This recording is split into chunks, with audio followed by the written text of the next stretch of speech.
Thank you for listening to our audiobooks. We do our best to regularly upload quality books with clear narrations. Please subscribe to our channel and click the notification bell icon so we can bring you more great books. Thank you very much and enjoy your audiobook. Chapter 26. Glyneth and Drun joined Dr. Fidelius at the Glassblowers' Fair in Hazelwood. For the first few days the association was tentative and wary. Glyneth and Drun conducted themselves as if walking on eggs, meanwhile watching Dr. Fidelius sidelong that they might anticipate any sudden irrationalities or quick fits of fury. But Dr. Fidelius, assuring their comfort, showed such even and impersonal politeness that Glyneth began to worry that Dr. Fidelius did not like them. Shimrod, watching the two with the same surreptitious interest they gave him, was impressed by their composure and charmed by their desire to please him. They were, he thought, an extraordinary pair, clean, neat, intelligent, and loving. Glyneth's native cheerfulness at times broke free into bursts of exuberance, which she quickly controlled, lest she annoy Dr. Fidelius. Drun tended to long periods of silence, while he sat gazing blankly into the sunlight, thinking his private thoughts. Upon leaving the Glassblowers' Fair, Shimrod turned his wagon north toward the market town Poroig and the yearly sheep-sellers' fair. Late in the afternoon, Shimrod drove the wagon off the road and halted in a little glen beside a stream. Glyneth gathered sticks and set a fire. Shimrod erected a tripod, hung a kettle, and cooked a stew of chicken, onions, turnips, meadow greens, and parsley, with mustard seed and garlic for seasoning. Glyneth gathered cress for a salad, and found a clump of morels, which Shimrod added to the stew. Drun sat quietly by, listening to the wind in the trees and the crackle of the fire. The three dined well, and sat back to enjoy the dusk. Shimrod looked from one to the other. "I must make a report to you. I have traveled to Hout now for months, plying from fair to fair, and I never realized my loneliness until these last few days that you two have been with me." Glyneth heaved a small sigh of relief. "That is good news for us, since we like traveling with you. I don't dare say it's good luck. I might start up the curse."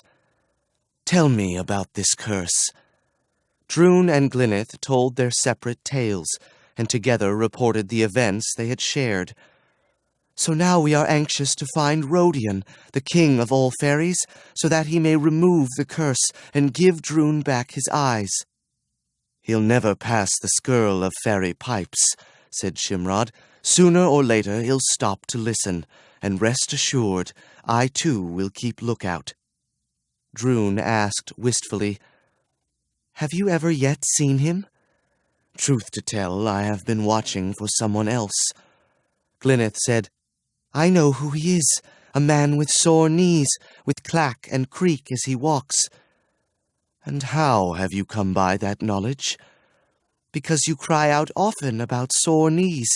When someone comes forward, you look into his face rather than his legs, and you are always disappointed.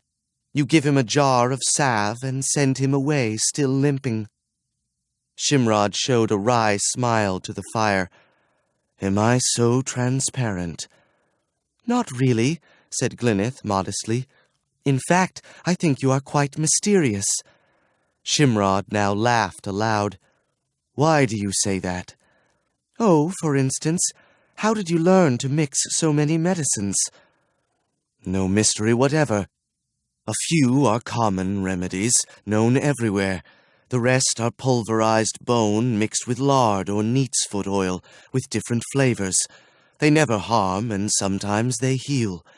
But more than sell medicines, I want to find the man with the sore knees. Like Rodion, he comes to fairs, and sooner or later I will find him." Drun asked, "Then what will happen?" "He will tell me where to find someone else." From south to north across the land went the wagon of Dr. Fidelius and his two young colleagues, pausing at fairs and festivals, from Daphnis on the river Lull to Duddlebats under the stone barrens of Godelia. There were long days of traveling by shaded country lanes, up hill and down dale, through dark woods and old villages. There were nights by firelight, while the full moon rode through clouds, and other nights under a sky full of stars. One afternoon, as they crossed a desolate heath, Glyneth heard plaintive sounds from the ditch beside the road. Jumping from the wagon and peering among the thistles, she discovered a pair of spotted kittens, which had been abandoned and left to die. Glyneth called, and the kittens ran anxiously to her. She took them to the wagon in tears over their plight. When Shimrod gave her leave to keep them, she threw her arms around his neck and kissed him, and Shimrod knew he was her slave forever, even had it not been the case before. Glyneth named the kittens Smurish and Sneezer, and at once set about training them to tricks. From the north they fared into the west, through Amersdale and Scarhead to Tins in the Ulfland March, 30 miles north of the awesome Ska fortress of Politets. This was a grim land, and they were happy to turn east once more along the Mermile River. The summer was long. The days were bittersweet times for each of the three. Strange small misfortunes regularly troubled Drun. Hot water scalded his hand, rain soaked his bed. As he went to relieve himself behind the hedge, he fell into the nettles. Never did he complain, and so earned Shimrod's respect, and Shimrod, from initial skepticism, began to accept the reality of the curse. One day Drun stepped on a thorn, driving it deep into his heel. Shimrod removed it while Drun sat silent, biting his lip, and Shimrod was moved to hug him and pat his head. "You're a brave lad. One way or another we'll end this curse. At the very worst, it can only last 7 years." As always, Drun thought a moment before speaking. Then he said, "A thorn is only a trifle. Do you know the bad luck I fear? That you should tire of us and put us off the wagon." Shimrod laughed and felt his eyes grow moist. He gave Drun another hug. "It would not be by my choice. I promise you that. I could not manage without you." "Still, bad luck is bad luck." "True. No one knows what the future holds." Almost immediately after, a spark flew from the fire and landed on Drun's ankle. "Ouch," said Drun. "More luck." Each day brought new experiences. At Playmont Fair, Duke Jocelyn of Castle Foyer sponsored a magnificent tournament at arms, where armored knights played at combat and competed in a new sport known as jousting. Mounted on strong horses and wearing full regalia, they charged each other with padded poles, each trying to dislodge his adversary. From Playmont they traveled to Longdans, skirting close by the forest of Tantreval. Arriving at noon and finding the fair in full swing, Shimrod unhitched his marvelous 2-headed horses, gave them fodder, lowered the side panel of the wagon to serve as a platform, raised on high a sign. Dr. Fidelius, thaumaturge, pan-sophist, mountebank, relief for cankers, gripes, and spasms, special treatment of sore knees, expert advice, free. He then retired into the wagon to don his black robes and necromancer's hat. On each side of the platform, Drun and Glyneth beat drums. They were dressed alike as page boys, with low white shoes, tight blue hose, and pantaloons, doublets striped vertically in blue and black, with white hearts stitched to the black stripes, and low crush caps of black velvet. Dr. Fidelius stepped out on the platform. He called to the onlookers, "Sirs and ladies." Here Dr. Fidelius pointed to his sign. "You will observe that I style myself mountebank. My reason is simple. Who calls a butterfly frivolous? Who insults a cow with the word bovine? Who will call a self-admitted mountebank a fraud? Then am I, for a fact, a mountebank, fraud, or charlatan?" Glyneth jumped up to stand beside him. "You must judge for yourselves. Notice here my pretty associate, if you have not already noticed her. Glyneth, open wide your mouth. Sirs and ladies, observe this aperture. These are teeth. This is a tongue. Beyond is the oral cavity, in its natural state. Watch now, as I insert into this mouth an orange, neither large nor yet small, but of exact and proper size. Glyneth, close your mouth if you will, and if you can. Excellent. Now, sirs and ladies, observe the girl with the distended cheeks. I tap her on the right and on the left, and hey, presto, the cheeks are as before. Glyneth, what have you done with the orange?" "This is most extraordinary. Open your mouth. We are bewildered." Glyneth obediently opened her mouth, and Dr. Fidelius peered within. He exclaimed in surprise, "What is this?" He reached with thumb and forefinger. "It is not an orange. It is a beautiful red rose. What more is here? Look, sirs and ladies, 3 fine ripe cherries. What else? What are these? Horseshoe nails. 1, 2, 3, 4, 5, 6. And what is this? The horseshoe itself. Glyneth, how is this possible? Have you any more surprises? Open wide your mouth. By the moon and sun, a mouse! Glyneth, how can you consume such stuff?" Glyneth answered in her bright, clear voice, "Sir, I have been taking your digestive pastilles." Dr. Fidelius threw his hands into the air. "Enough! You defeat me at my own trade!" And Glyneth jumped down from the platform. "Now then, as to my potions and lotions, my powders, pills, and purges, my analepts and anodynes, are they the alleviants I claim them to be? Sirs and ladies, I will make this guarantee. If, upon taking my remedies, you mortify and die, you may return the unused medicine for a partial refund. Where else will you hear such a guarantee? I am particularly expert in the treatment of sore knees, especially those which creak, click, clack, or otherwise complain. If you or someone you know is afflicted with sore knees, then I want to see the sufferer. Now, let me present my other associate, the noble and talented Suldrun. He will play you tunes on the fairy pipes to make you laugh, to make you cry, to set your heels to twitching. Meanwhile, Glyneth will dispense the medicines while I prescribe. Sirs and ladies, a final word. You are hereby notified that my embrocations burn and tingle as if distilled from liquid flame. My medicines taste vilely of scimitar, dogbane, and gall. The body quickly returns to robust health so that it need assimilate no more of my foul concoctions. That is the secret of my success. Music, Suldrun!" As she circulated through the crowd, Glyneth watched carefully for a person in a nut-brown suit and a scarlet feather in his green cap, especially one who heard the music with pleasure.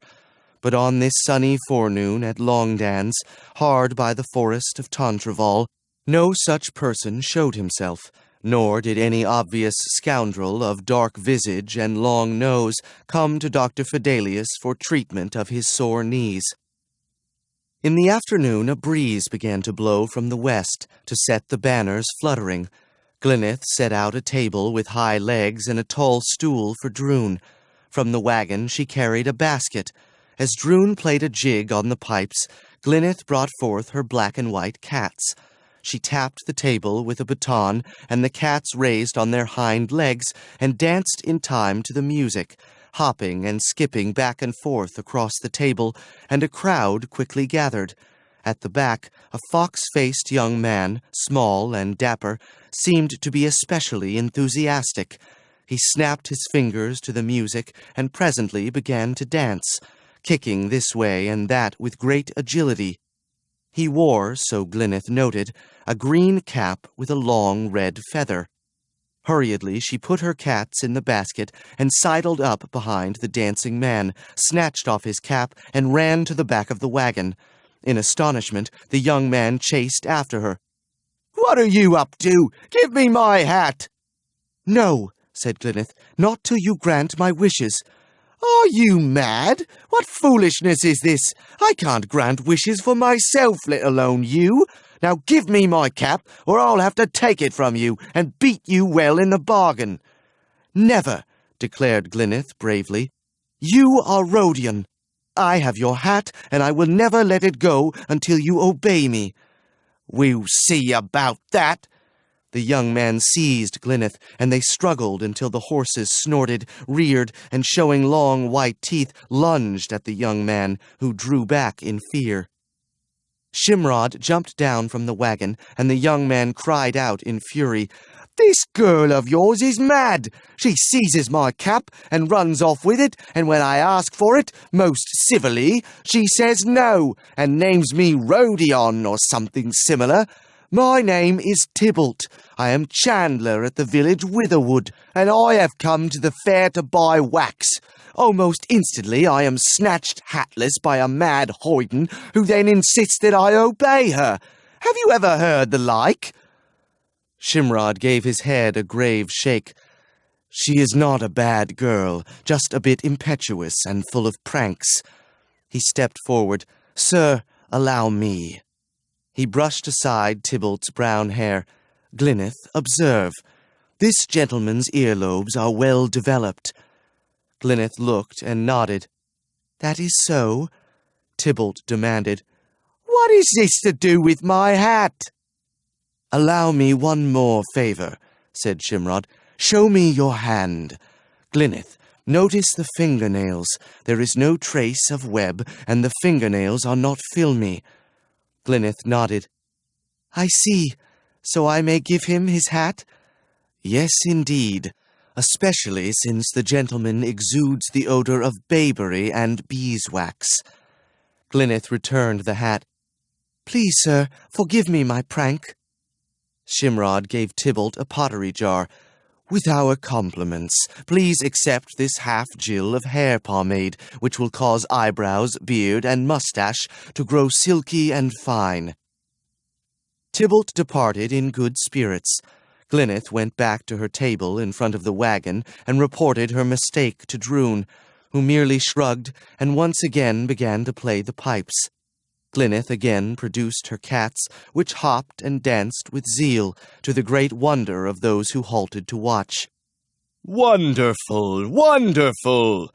declared a portly little gentleman with spindle shanks, thin ankles, long thin feet in green leather shoes with preposterous rolled-up toes.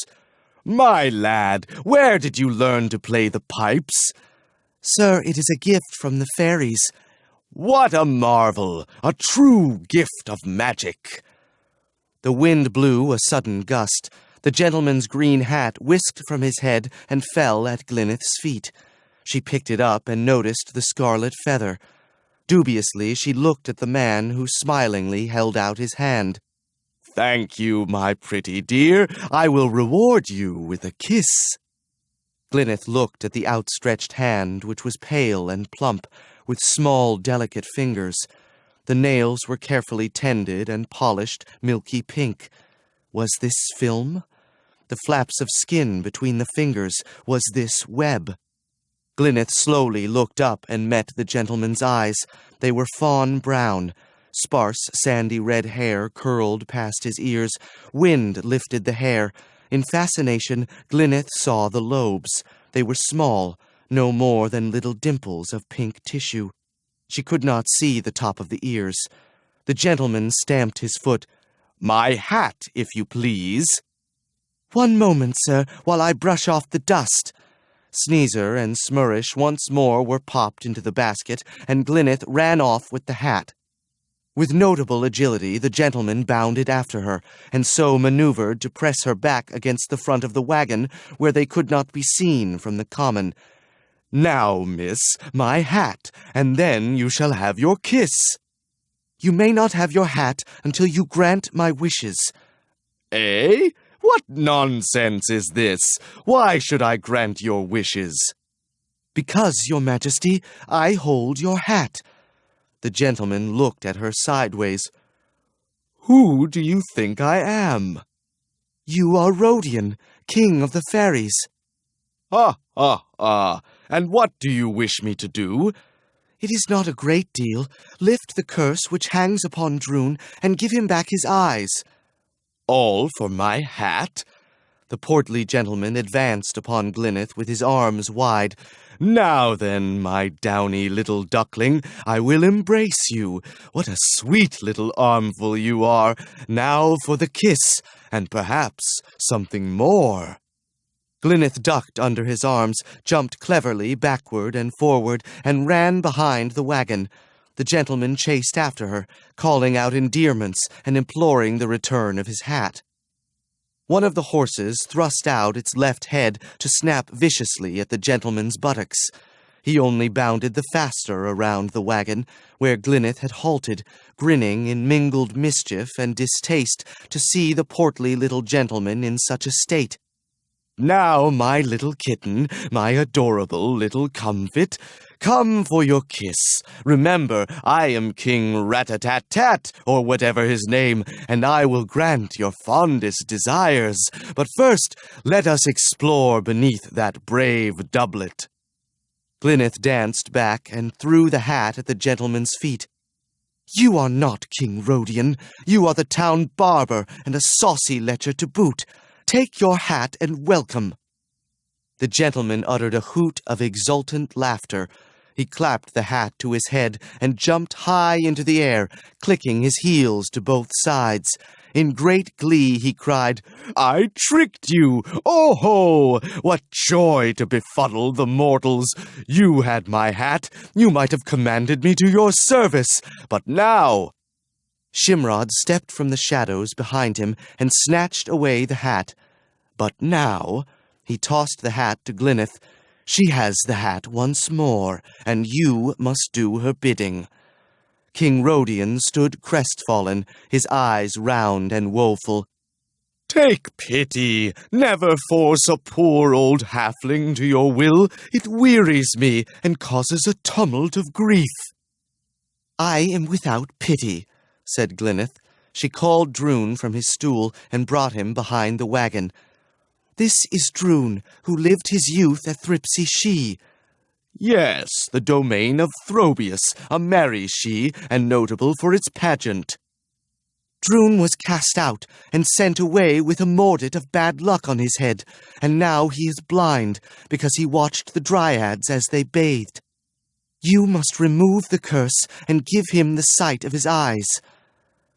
Rodion blew into a little golden pipe and made a sign into the air. A minute passed. From over the wagon came the sounds of the fair, muted as if the fair stood at some far distance. With a small pop, King Throbius of Thripsy She stood beside them. He dropped to one knee before King Rodion, who, with a benign gesture, allowed him to stand. "Throbius, here is Drun, whom once you nurtured at Thripsy She." "In truth, it is Drun. I remember him well. He was amiable and gave us all pleasure." "Then why have you sent him off with a mordant?" "Exalted, this was the work of a jealous imp, one Falale, who has been roundly punished for his spite." "Why was not the mordant removed?" "Exalted, that is bad policy, which induces irreverence among the mortals, to think that they need only sneeze or suffer a bit to gainsay our mordants.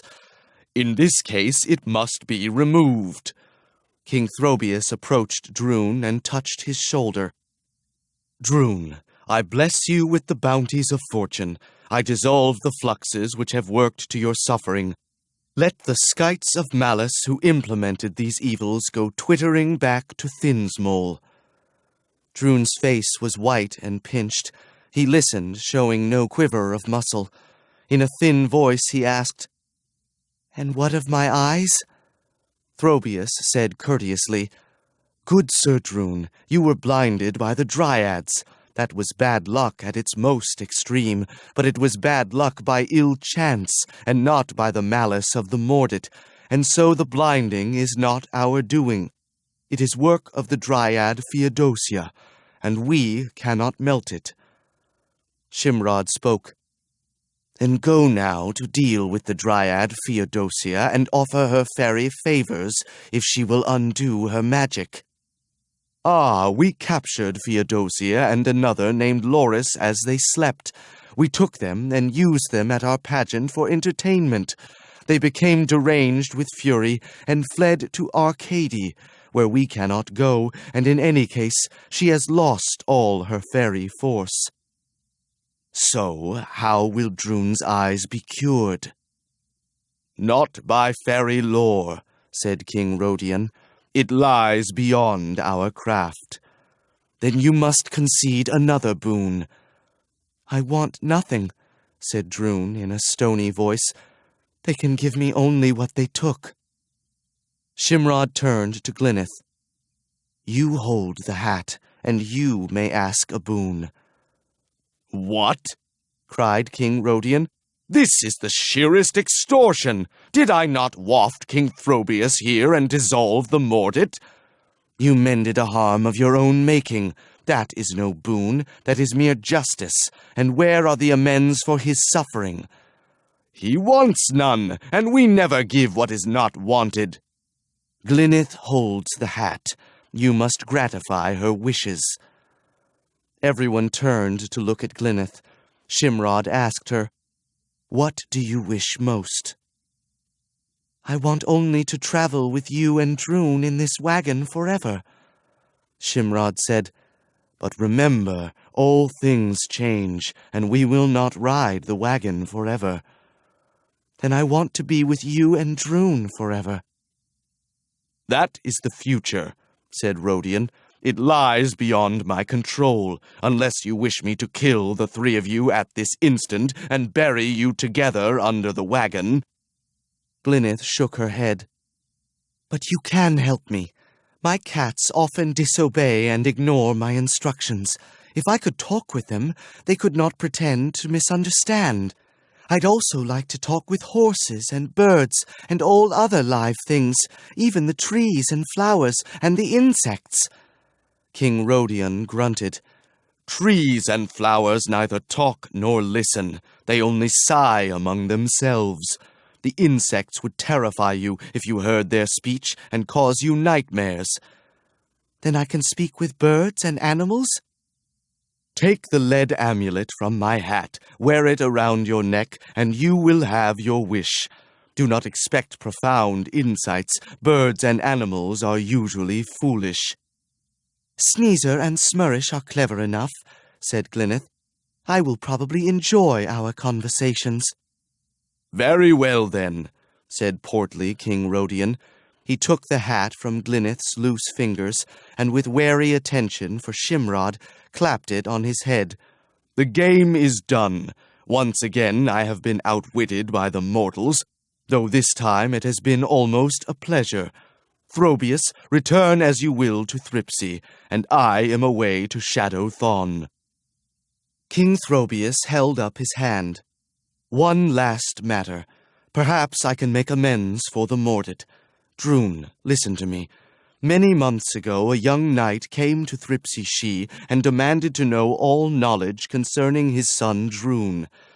We exchanged gifts, for me a jewel of the color Smaldra, for him a never-fail pointing steadfast toward yourself. Has he not found you? Then he has been thwarted, or even killed, since his resolution was clear. Drun spoke huskily. What was his name? He was Sir Ilus, a prince of Trosinet. I go. His form became tenuous, then disappeared. His voice came as if from far away. I am gone. King Rodion paused on his spindle shanks, walked back around the front of the wagon. And another small matter for Glyneth's attention. The amulet is my seal. Wearing it, you need fear no harm from halflings, neither fairy, nor imp, nor troll, nor double troll. Beware ghosts and horseheads, grey and white ogres, and things which live under the mire." King Rodion passed around the front of the wagon. When the three followed, he was nowhere to be seen.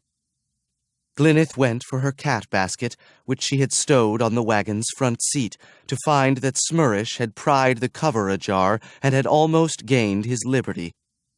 Glyneth cried out, "Smurish, this is sheer wickedness. You know that you are supposed to stay in the basket." Smurish said, "It is hot and stuffy inside. I prefer the open air, and I plan to explore the roof of the wagon."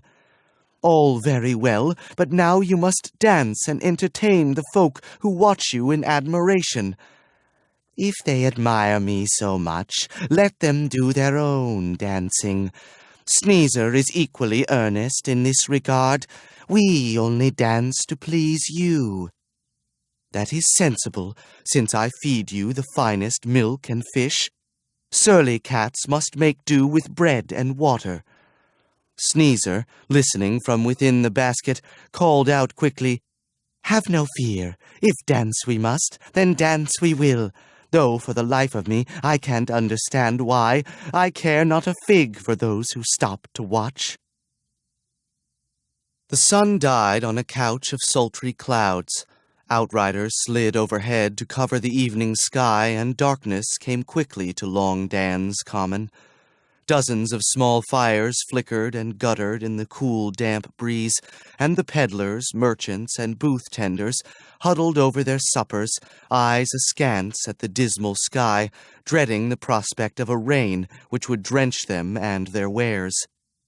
At the fire behind their wagon sat Shimrod, Glyneth, and Droon, waiting for the soup to cook. The three sat absorbed in private thoughts, a silence finally broken by Shimrod. "The day has certainly been of interest." "It could have been worse, and it could have been better," said Glyneth. She looked at Droon, who sat, arms clenching knees, staring sightlessly into the fire, but he had nothing to say. "We've removed the curse, so at least we'll have no more bad luck. It won't be good luck, of course, until Droon can see again." Shimrod fed the fire with fresh fuel. "I've searched across the Hout for the man with the sore knees. This you know. If I don't find him at Avalon Fair, we'll travel to Swir Smod in Lyonesse. If anyone can help, it will be Mergen." "Droon," whispered Glyneth, "you mustn't cry." "I'm not crying." "Yes, you are. Tears are running down your cheeks." Droon blinked and put his wrist to his face. "Without you two to help me, I'd starve, or the dogs would eat me." "We wouldn't let you starve." Glyneth put her arm around his shoulders. "You're an important boy and the son of a prince. Someday you'll be a prince as well." "I hope so. So then, eat your soup and you'll feel better. I notice also a nice slice of melon waiting for you." At the Clawwoden Musicians' Fair, Dr. Fidelius cried out the virtues of his medicines, especially his alleviance to the discomfort of sore and loose-jointed knees. At the Dram-Bibbers Convecticle on the Leucadian Fields near Dufay Castle, Dr. Fidelius dispensed specifics against double and triple vision, headache, goiter, and gastric ebullition, but none of the celebrants suffered sore knees. Summer was passing into autumn, and Dr. Fidelius turned the four heads of his horses toward Avalon and the Grand Fair. Arriving in good time, he established himself on the common and proceeded to cry out his services. Toward the middle afternoon, he was approached by a spare, sallow man, heavy at waist and hips, wearing fusty gray garments. His nose was long and twisted, gray dewlaps sagged around his heavy mouth. He spoke in a reedy voice. "You have mentioned sore knees, which I have in abundance, to the number of 2. They creak and click, and on occasion bend in reverse direction, causing me discomfort." "Interesting," exclaimed Dr. Fidelius. "Interesting indeed. How long have you been so troubled?" Forever, or so it seems. It came upon me during the course of my work. I was subjected to alternating heat and cold, dampness and dry. Meanwhile, I was forced to great exertions, twisting, turning, pushing, pulling, and I feel that I weakened my knees in the process. Precisely so. Still, your case shows peculiarities. It is not typical of the Avalon sore knee. I then resided in South Ulfland. I am vindicated. For the South Ulfland disease, we will need certain medicines which I do not keep in the wagon. Shimrod called to Glyneth. She approached, looking back and forth between the two men. Shimrod took her somewhat aside. I'll be in conference with this gentleman for perhaps an hour. Close up the wagon, put the horses to their traces. Tonight we may be on the road to Lyonesse. Glyneth nodded her head in assent and went back to Droon with the news. Shimrod turned his attention back to Rughalt. This way, sir, if you will. Presently Rughalt put a plaintive question. Why are we going so far? We are quite away from town. Yes, my dispensary is somewhat isolated. Still, I think I can promise you total palliation. Rughalt's knees began to click and creak in earnest, and his complaints became increasingly peevish. How far must we go? Every step we take is a step we must retrace. Already my knees are singing a sad duet. They will never sing again. Surcease is absolute and final. That is good to hear. Still, I see no sign of your dispensary. It is just yonder, behind that alder thicket. Humph, an odd place for a dispensary. It should serve our purposes very well. But there is not even a path. So we ensure our privacy. This way, then, behind the thicket. Mind the fresh pads of cow dung. But there is nothing here. You and I are here, and I am Shimrod the magician. You robbed my house, Trilda, and you burned my friend Groffinet over a flame. I have sought you and your comrade a very long time. Nonsense! Nothing of the sort! Absurd, every word! What are you doing? Stop at once! Stop! Stop, I say! And later, have mercy! No more! I was commanded to the work. By whom? I dare not tell. No, no, no more. I will tell. Who commanded you? Corfelio of Tinsinfiro. For what reason? He wanted your magic stuff. That is far-fetched. It is true. He was encouraged by the magician Tamurello, who would give Corfelio nothing. Tell me more. I know nothing more. Ah, you monster! I will tell you. What then? Hurry, do not stop to think, do not gasp, talk. Corfelio is in Avalon, at the Black Bull. What now are you doing? I have told you all. Before you die, you must toast a bit, like Groffinet. But I have told you everything. Have mercy! Yes, perhaps so. I have no real stomach for torment. Die, then. This is my cure for sore knees. Glyneth and Droon closed the wagon and waited all the long afternoon for Shimrod. Glyneth trained her cats to new tricks, instructing, praising, chiding, in language they understood. Droon listened carefully. Are you really talking with them? Of course. Can't you hear? It's just as if I were talking with you. Is cat language different from horse language? Very much different, but to some extent they understand each other. Just a minute. Where are you going? I am looking for Shimrod. He has been gone so long. When he left, his face was very strange. Droon said nothing. Around the wagon sauntered a tall gentleman of aristocratic condition, superbly handsome.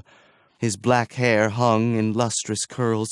His eyes flashed with vital force. Well then, you two, Where is Dr. Fidelius?" Droon turned his head toward the voice, kneeling beside her cats. Glyneth said politely, "Sir, Dr. Fidelius is not here just now." Chapter 27. The river Camber, approaching the sea, joined the Mermile and became an estuary some 30 miles long, the Camber mouth.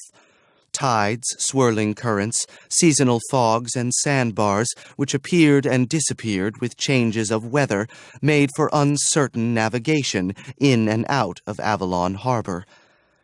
Approaching Avalon from the south by Icknield Way, the traveler must cross the estuary, at this point 200 yards wide, by a ferry, tethered to an overhead cable, by a chain hanging from a massive pulley block.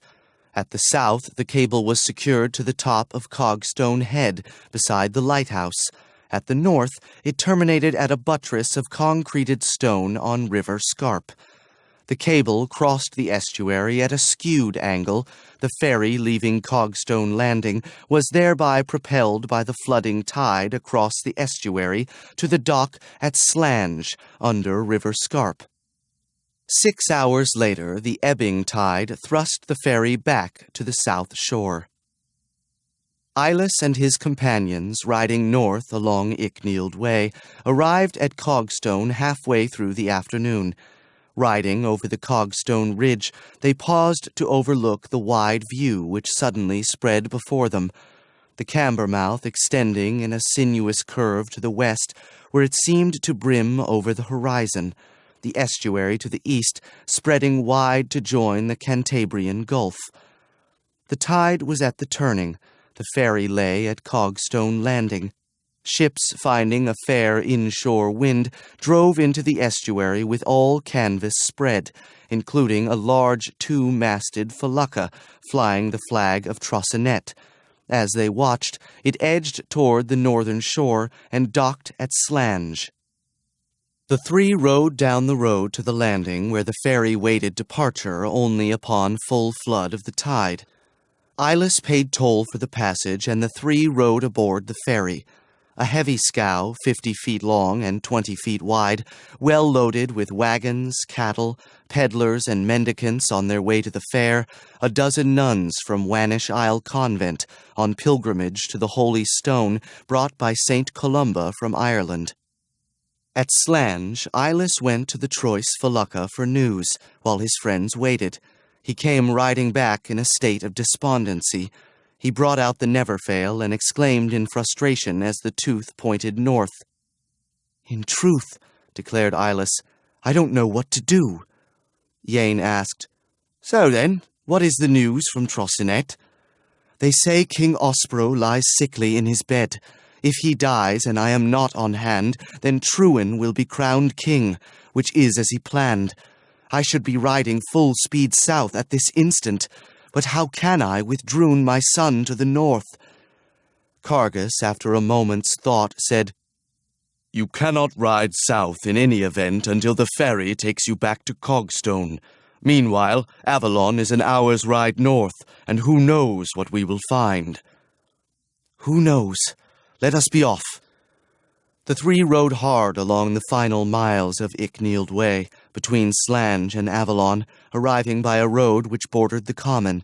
They discovered a great fair to be in progress, though already it had gone into its waning stages. Beside the common, Ilus consulted the Neverfail.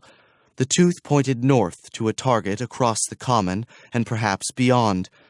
Ilus made a disgusted sound. He might be out there on the common, or 100 miles north, or anywhere in between. Tonight we shall check to the edge of town, then tomorrow, willy-nilly, I ride south by the noon ferry.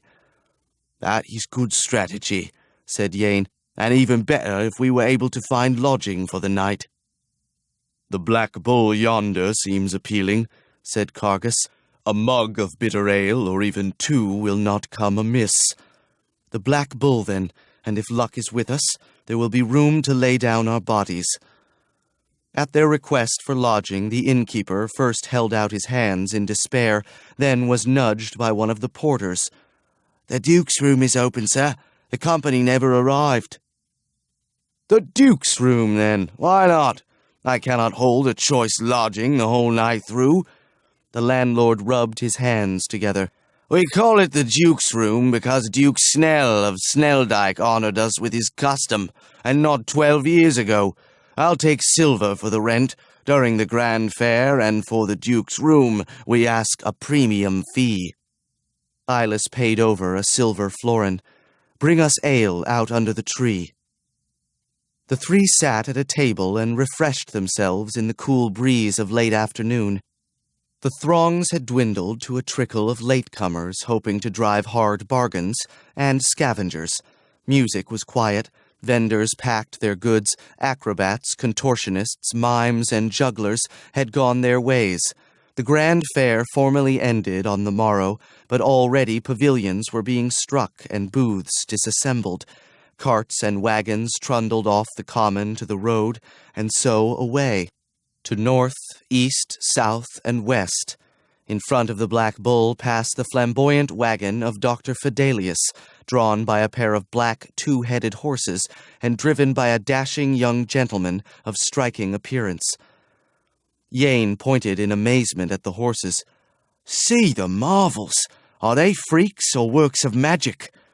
"For myself," said Cargus, "I would prefer something less ostentatious." Eyeless jumped to his feet to look after the wagon. He turned back to his fellows. "Did you notice the driver?" "Certainly, a young grandee on a lark, or some wild young dartling with pretensions to gentility." Eyeless thoughtfully resumed his seat. "I have seen him before, under strange circumstances." He raised his mug only to find it empty. "Boy, bring more ale. We will drink, then we shall follow Neverfail at least to the edge of town." The three sat in silence, looking across the traffic of street and common. The serving boy brought them ale. At the same moment, a tall, sandy-haired man with a wild and somewhat distracted look came striding along the street. He halted and spoke urgently to the boy. "I am Dr. Fidelius. As my wagon passed by, it would be drawn by a team of black, two-headed horses." "I have not seen your wagon, sir. I have been busy fetching ale for these gentlemen." Eyeless spoke. "Sir, your wagon passed only moments ago." "And did you notice the driver?" "I took special heed of him, a man of about your own age, with dark hair, good features, and a manner which was notably bold or even reckless. I feel that I have seen him before, but I cannot remember where." Yane pointed. "He drove away yonder, south along Icknield Way."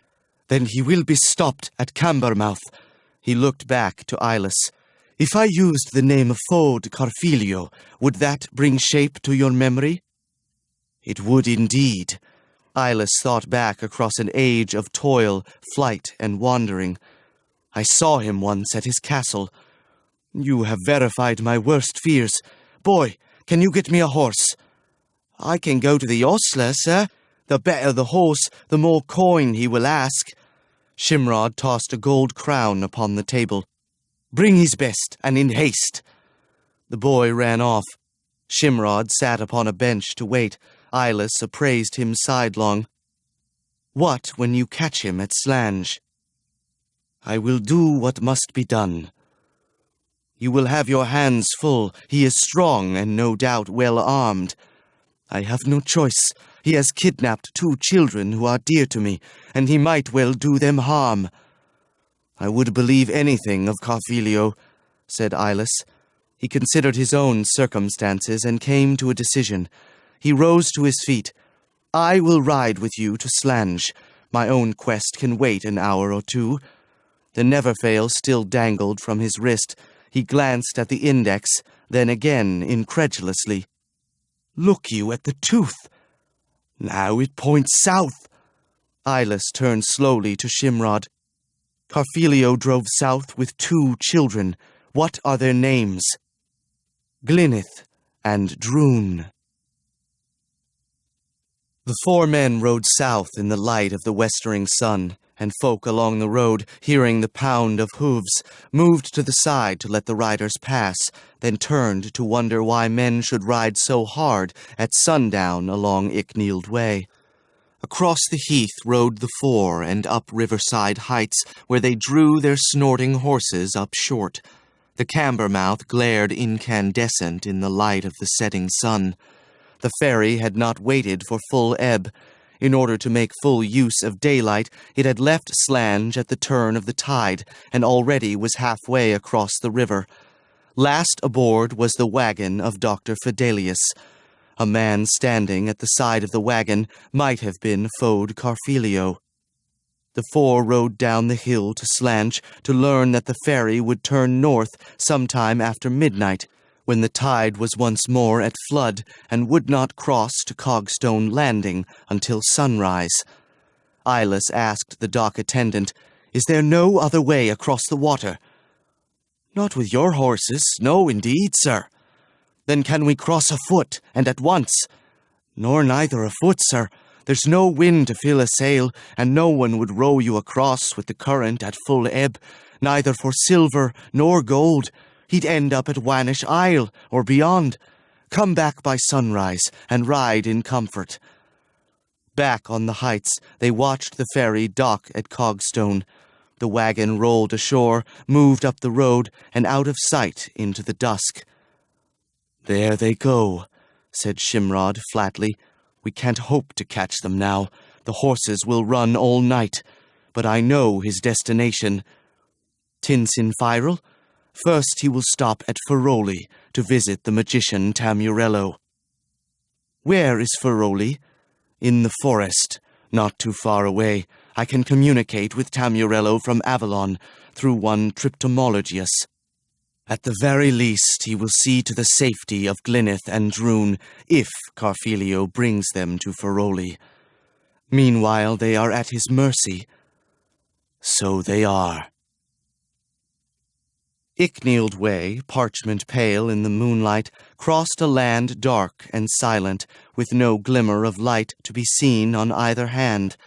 South along the way, the two-headed horses pulled the wagon of Dr. Fidelius, with wild eyes and flaring nostrils, mad with hate for the being who drove them as they had never been driven before.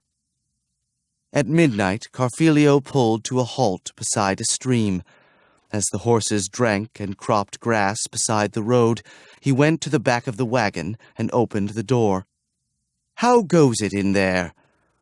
After a pause, Droon spoke from the darkness. "Well enough.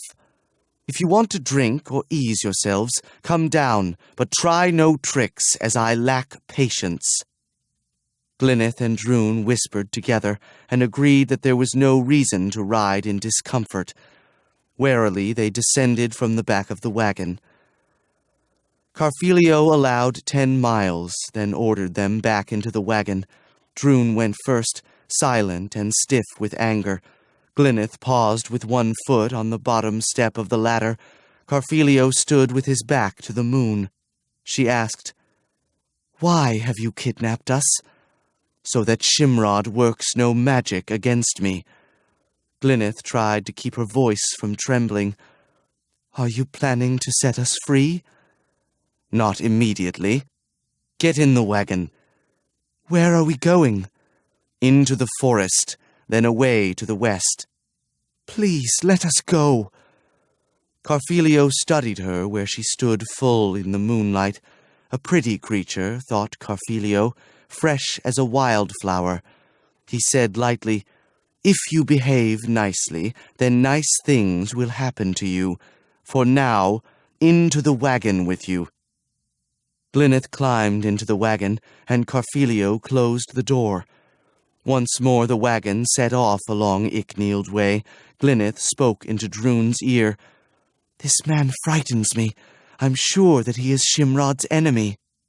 "If I could see him, I'd stab him with my sword," muttered Droon. Glyneth said hesitantly, "I don't know if I could do so, unless he were trying to harm us." "Then it would be too late. Suppose you stood by the door. When he opened it, could you thrust through his neck?" "No." Droon sat silently. After a moment he picked up his pipes and began to blow softly, trills and runs, to help himself think. He stopped short and said, "That's rather odd. It's dark in here, is it not? Very dark indeed. Perhaps I've never played in the dark before, or perhaps I've never noticed, but as I play, the golden bees fly in swoops and loops, as if they were annoyed. Perhaps you are keeping them from their sleep." Droon blew into his pipes with more fervor. He played a jig and a merry-down, and then a caper of 3 parts. Carfilio called back through the window, "Stop that damnable fifing! It puts my teeth on edge." Droon said to Glyneth, "Amazing! The bees dart and swoop, like him." He jerked his thumb forward. "They have no taste for music." He raised the pipes to his lips, but Glyneth stopped him. "Droon, no! He will do us harm." All night the horses ran, knowing no fatigue, but nevertheless furious at the demon who drove them so mercilessly. An hour after dawn, Carfilio allowed another 10-minute halt. Neither Droon nor Glyneth chose to eat. Carfilio found bread and dried fish in the larder at the back of the wagon. He ate a few mouthfuls, and once more urged the horses into motion. All day the wagon rumbled across the pleasant landscapes of South to Hout, a flat country of endless expanses with a great windy sky overhead. Late in the day, the wagon crossed the Tam River by a stone bridge of 7 arches, and so entered Pomperol, without challenge either by a single Dout border official or his corpulent Pomperan counterpart, both preoccupied by their chess game on a table placed precisely over the boundary at the center of the bridge. The land altered. Forests and isolated muffin-shaped hills, each crowned with a castle, reduced the vast perspectives of Dehout to ordinary human scale. At sunset, the horses at last began to flag. Carfilio knew that he could not drive another long night through. He turned off into the forest and halted beside a brook. While he gingerly unharnessed the horses and tied them where they could drink and graze, Glyneth built a fire, hung the iron pot from its tripod, and cooked a makeshift soup from materials at hand. She released her cats from their basket and let them run here and there about a strictly circumscribed area. Sitting over their meager supper, Droon and Glyneth spoke together in subdued undertones. Carfilio, across the fire, watched them through half-closed eyelids, but said nothing. Glyneth became increasingly disturbed by the quality of Carfilio's attention. At last, as twilight darkened the sky, she called her cats and put them into their baskets. Carfilio, seemingly lazy and passive, sat in contemplation of her slight yet unexpectedly rich contours, the easy graces and elegant little flourishes which made Glyneth her unique and endearing self. Glyneth rinsed the iron pot, stowed it in the locker with the tripod. Carfilio rose to his feet, stretched. Glyneth eyed him askance as he went to the back of the wagon, reached within, and brought out a pallet which he spread beside the fire. Glyneth whispered into Droon's ear. Together they went to the wagon. Carfilio stood behind them. "Where are you going?" "To bed," said Glyneth. "Where else?" Carfilio seized Droon and lofted him into the wagon, then closed and barred the door. "Tonight," he told Glyneth, "you and I will bed by the fire, and tomorrow you will have much to think about." Glyneth tried to run behind the wagon, but Carfilio seized her arm. "Save your energy," he told her. "You will find yourself becoming tired presently, but you won't want to stop." Inside the wagon, Droon snatched up his pipes and began to play, in a passion of fury and helpless grief for what was happening to Glyneth. The golden bees, about to relax for the night, with only an occasional warm buzzing to remind Droon of their presence, flew a set of resentful loops, but Droon played only the harder. Carfilio jumped to his feet and strode to the wagon. Put an end to the streedle. It grinds on my nerves." Droon played with an even greater fervor, which almost lifted him from his seat. The golden bees flew in zigzag courses, turned erratic somersaults, and finally, in despair, flew from Droon's eyes altogether. Droon played all the louder. Carfelio went to the door. "I will come inside. I will break your pipes and deal you such buffets as to silence you very still."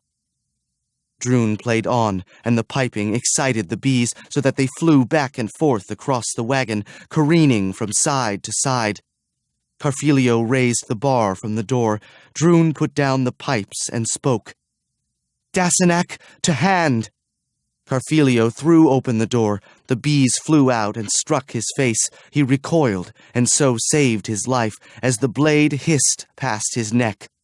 He uttered a startled curse, then seizing the sword, wrested it from Droon's grip and threw it into the underbrush. Droon kicked at his face. Carfelio seized the foot and sent Droon reeling back into the wagon. "No more noise," panted Carfelio. "No more pounding or piping, or I will do you harm." He slammed the door and threw the bar. He turned to Glyneth, only to find her scrambling up into the branches of a massive old oak tree. He ran across the clearing, but already she was out of his reach. He climbed after her, but she climbed higher, and out to the end of a branch which sagged beneath her weight, and Carfelio dared not follow. He spoke, first cajoling, then pleading, then threatening, but she made no response, and sat quietly among the leaves. Carfelio spoke in a final threat, which made her blood run cold. Then he descended the tree. Had he an axe, he would have chopped away the branch which supported her, or the tree itself, and let her die. All the night long Glyneth huddled in the tree, cramped and miserable. Carfelio, on the pallet beside the fire, seemed to sleep, although from time to time he stirred to throw wood on the fire, and Glyneth was afraid to descend. Inside the wagon, Droon lay on his own couch, exultant in his regained sight, but sick with horror at imagined events outside by the fire. Dawn slowly illuminated the cart. Carfelio arose from the pallet and looked up into the tree. "Come down, it is time to be going." "I don't care to come down." "Suit yourself, I am leaving nonetheless." Carfelio harnessed the horses and led them into the traces, where they stood trembling and pawing the ground in detestation for their new master. With growing concern, Glyneth saw the preparations. Carfelio watched her from the corner of his eye. At last he called up, "Come down and get into the wagon, else I will bring Droon out and strangle him before your eyes. Then I will climb the tree and throw a rope over the branch, and I will pull down on the rope so that the branch breaks. I will catch you, or perhaps I won't, and you will be sorely hurt. In either case, I will have you to do as I like." "If I come down, you will do the same." Carfelio said, "In truth, I am no longer in the mood for your sour little body, so come down." "Let Droon from the wagon first." "Why?" "I am afraid of you." "How can he help you?" "He'd find some way. You don't know Droon." Carfelio threw open the door. "Come out, you little lizard." Droon had overheard the conversation with great joy. It seemed that Glyneth had evaded Carfelio. Feigning blindness, he groped for the door and descended to the ground, though he found it hard to control his exultation. How beautiful the world looked! How green the trees, how noble the horses! He had never before seen Dr. Fidelius's wagon, gaudy, tall, and eccentric of proportion. And there was Glyneth, as dear and pretty as ever, though now she was pale and strained, and her blonde curls were tangled around dry twigs and oak leaves. Droon stood by the wagon, peering into nothingness. Carfelio threw the pallet into the wagon. Droon watched him furtively. So this was the enemy. Drun had imagined him older, with ropey features and a mottled nose, but Carfelio was clear-eyed and splendidly handsome. "Into the wagon," said Carfelio. "Quick, the both of you." "First my cats must have a run," cried Glyneth, "and something to eat. I'll give them some cheese." "If there is cheese, bring it here," said Carfelio. "The cats can eat grass, and tonight all of us may eat cat." Glyneth made no response, and gave Carfelio the cheese without comment. The cats took their exercise, and would have prolonged the occasion. Glyneth was compelled to speak sternly before they would return to their baskets, and once again the wagon drove south. Inside the wagon, Drun exclaimed to Glyneth, "I can see!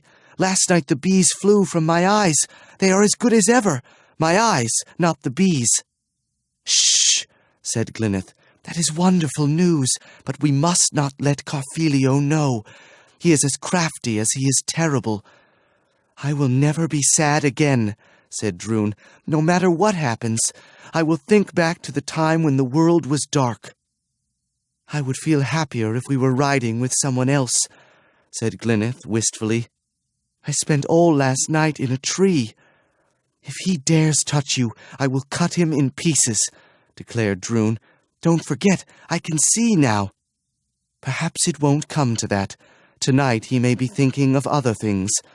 I wonder if Shimrod is trying to find us. He can't be too far behind."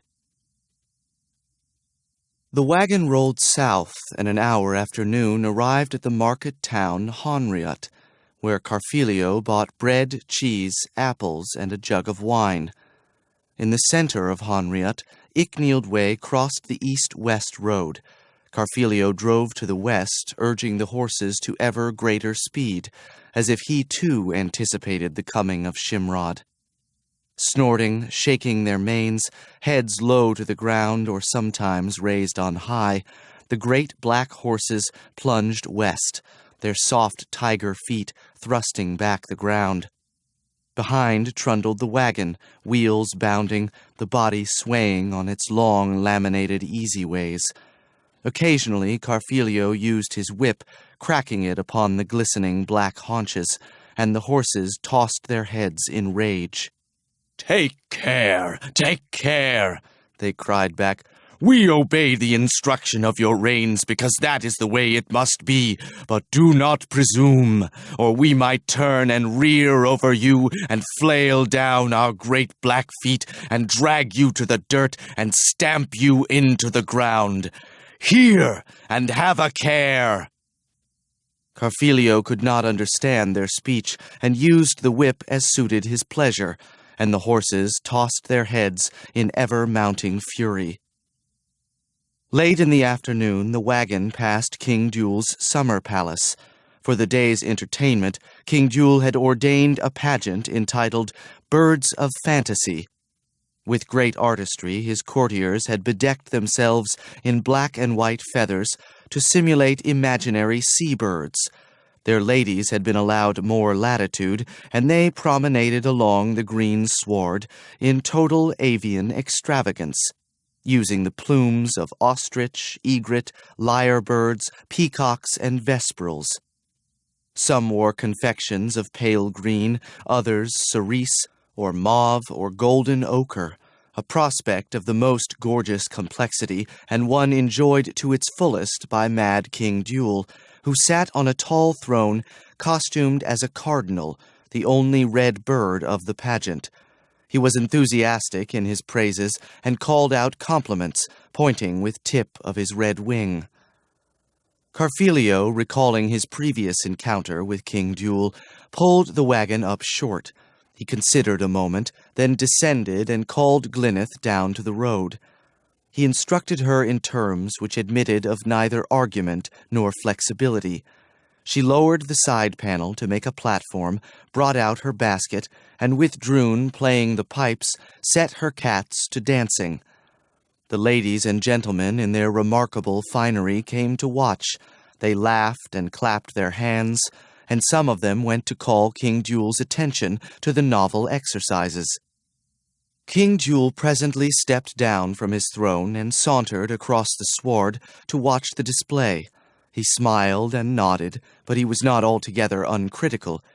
"I see here an ingenious effort, to be sure, and the antics are amusing enough. Ha! Excellent saltation there. That black cat is agile. Still, it must be remembered that the feline is a lesser order when all is said. Dare I ask why we have no dancing birds?" Carfelio spoke up. "Your Majesty, I sequester the dancing birds within the wagon. We deem them too exquisite for the common view." Mad King Jewel spoke haughtily. "Do you then characterize my august vision as vulgar and common, or anything other than sublime?" "Indeed not, Your Majesty. You are welcome, and you alone, to inspect the extraordinary spectacle inside the wagon." King Jewel, mollified, marched to the back of the wagon. "A moment, Your Majesty." Carfelio closed the side panel, cats and all, and went to the rear. "Glyneth, inside. Drun, inside. Prepare the birds for His Majesty." "Now, sir, up these steps and in with you."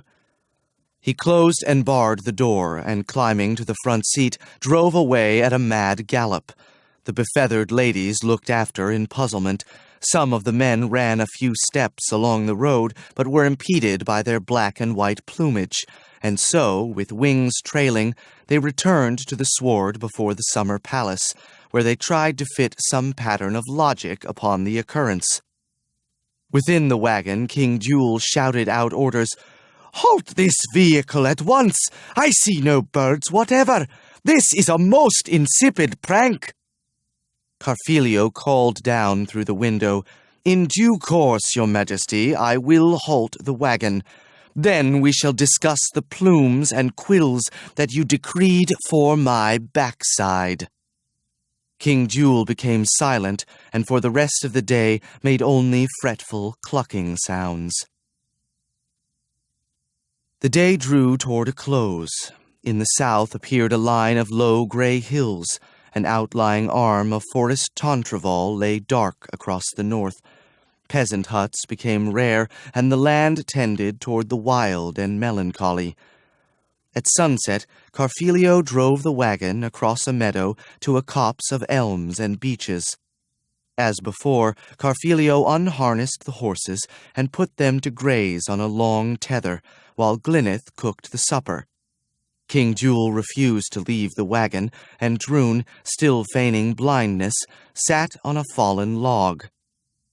Glyneth brought soup to King Jewel and served him bread and cheese as well. Then she went to sit by Drun. They spoke in low voices. Drun said, "He pretends not to watch you, but everywhere you go his eyes follow." "Drun, don't become reckless. He can kill us, but that is the worst he can do." Drun said through clenched teeth, "I won't allow him to touch you. I will die first." Glyneth whispered, "I've thought of something, so don't worry. Remember, you are still blind." Carfelio rose to his feet. "Drun, into the wagon with you." Drun said sullenly, "I intend to stay with Glyneth." Carfelio seized him, carried him, kicking and fighting, to the wagon, and thrust him inside and barred the door. He turned toward Glyneth. "Tonight there are no trees to climb." Glyneth backed away. Carfelio came after her. Glyneth sauntered to the horses. "Friends," she said, "here is the creature who drives you so hard and whips your naked backsides." "Yes, so I see. I see with both heads at once." Carfelio cocked his head to the side and approached slowly. "Glyneth, look at me." "I see you well enough," said Glyneth. "Go away, or the horses will trample you." Carfelio halted and looked at the horses, their white eyes and stiff manes. Opening their mouths, they showed long, forked fangs. One of them suddenly rose on his hind legs and struck down at Carfelio with the talons of its front feet. Carfelio retreated to where he could climb upon the wagon if necessary, and stood glowering. The horses lowered their manes, sheathed their talons, and once more began to graze. Glyneth strolled back to the wagon. Carfelio jerked forward. Glyneth stopped still. The horses raised their heads and looked toward Carfelio. Their manes began to rise. Carfelio made an angry gesture and climbed to the seat of the wagon. Glyneth opened the back door. She and Drun made a bed under the wagon and rested undisturbed. On a morning dreary with spatters of rain, the wagon passed from Pomperol into West de Hout and entered the forest of Tantreval. Carfelio, hunched on the front seat, drove at reckless speed, wielding his whip with abandon, and the black horses ran foaming through the forest. At noon, Carfelio turned off the road to follow a dim lane which climbed the slopes of a rocky hill, to arrive at Feroli, the octagonal, multi-leveled manse of Tamurello the sorcerer. By 3 sets of invisible hands, Carfelio had been bathed and groomed, lathered head to toe with sweet sap of dimity. He had been scraped with a white boxwood paddle and rinsed in warm water scented with lavender, so that his fatigue had become no more than a delightful languor. He dressed in a shirt of black and crimson and a robe of dark gold. An invisible hand tendered him a goblet of pomegranate wine, which he drank, then stretched his beautiful, easy limbs like a lazy animal. For a few moments he stood in reflection, wondering how best to have his way with Tamurello. Much depended upon Tamurello's mood, whether it were active or passive. Carfelio must control these moods as a musician controls his music. Finally, he left the chamber and joined Tamurello in the center saloon, where on all sides tall panes of glass overlooked the forest. Tamurello seldom showed himself in his natural similitude, preferring always a guise from among the dozens at his command. Carfelio had seen him in a variety of phases, more or less beguiling, but all memorable. Tonight he was an elderkin of the Falloys, in a sea-green robe and a crown of silver cusps. He used white hair and silver pale skin, with green eyes. Carfelio had seen this semblance before, and had no great love for its extremely subtle perceptions and the delicate precision of its demands. As always, when confronted with the Falloy elderkin, Carfelio adopted a manner of taciturn strength. The elderkin inquired as to his comfort. "You are refreshed, I hope." "I have known several days of hardship, but I am once more comfortable." The elderkin turned a smiling glance out the window. "This misfortune of yours, how curious and unexpected." Carfelio replied in a neutral voice, "For the whole of my inconvenience I blame Melanthe." The elderkin smiled once more. "And all without provocation?" "Naturally not. When have I, or you, concerned ourselves with provocation?" "Seldom. But what will be the consequences?" "None, or so I hope." "You are not definite in your own mind?" "I must give the matter thought." "True. In such cases one must be judicious." "There are other considerations to be weighed. I have had shocks and rude surprises. You will recall the affair at Trilda?" "Well enough." Shimrod traced Rugholt through his disgusting knees. Rugholt instantly disclosed my name. Shimrod now thinks to avenge himself upon me, but I hold hostages against him. The elderkin sighed and made a fluttering gesture. "Hostages are of limited utility. If they die, they are a nuisance. Who are these hostages?" "A boy and a girl who traveled in Shimrod's company. The boy plays remarkable music on the pipes, and the girl talks to animals." Tamurello rose to his feet. "Come." The two went to Tamurello's workshop. Tamurello took a black box from the shelf, poured inside a gill of water, added drops of a glowing yellow liquid which caused the water to show films of light at various levels. In a leather-bound librum, Tamurello located the name Shimrod. Using the appended formula, he prepared a dark liquid which he added to the contents of the box, then poured the mixture into an iron cylinder 6 inches tall and 2 inches in diameter. He sealed the top with a glass cap, then held the cylinder to his eye. After a moment, he gave the cylinder to Carfilio. "What do you see?" Looking through the glass, Carfilio observed 4 men riding at a gallop through the forest. One of the men was Shimrod. He recognized none of the others, warriors or knights, so he judged. He returned the cylinder to Tamurello. "Shimrod rides pell-mell through the forest with 3 companions." Tamurello concurred. "They will arrive within the hour." "And then?" "Shimrod hopes to find you here in my company, which will afford him cause to call on Mergen. I am not ready for a confrontation with Mergen, hence you must inevitably be judged and suffer the adjudication." "So I must go." "And quickly." Carfilio strode back and forth across the chamber. "Very well, if that is the way of it. I hope that you will give us transport." Tamurello raised his eyebrows. "You intend to retain these persons to whom Shimrod is attached?" "What reason is there to do otherwise? They are valuable hostages. I will trade them for the locks on Shimrod's magic, and his retirement from the case. You may cite these terms to him, if you will." Tamurello grudgingly agreed. "What I must do, I will do. Come." The 2 went out to the wagon. "There is another matter," said Tamurello, "one which Shimrod pressed upon me before your arrival, and which I cannot deny him. In the strongest terms I advise you, and in fact make demands upon you. Do not injure, abase, abuse, torment, mistreat, harass, or make physical contact with your hostages. Cause them no travail, mental or physical. Do not allow them to be mistreated by others.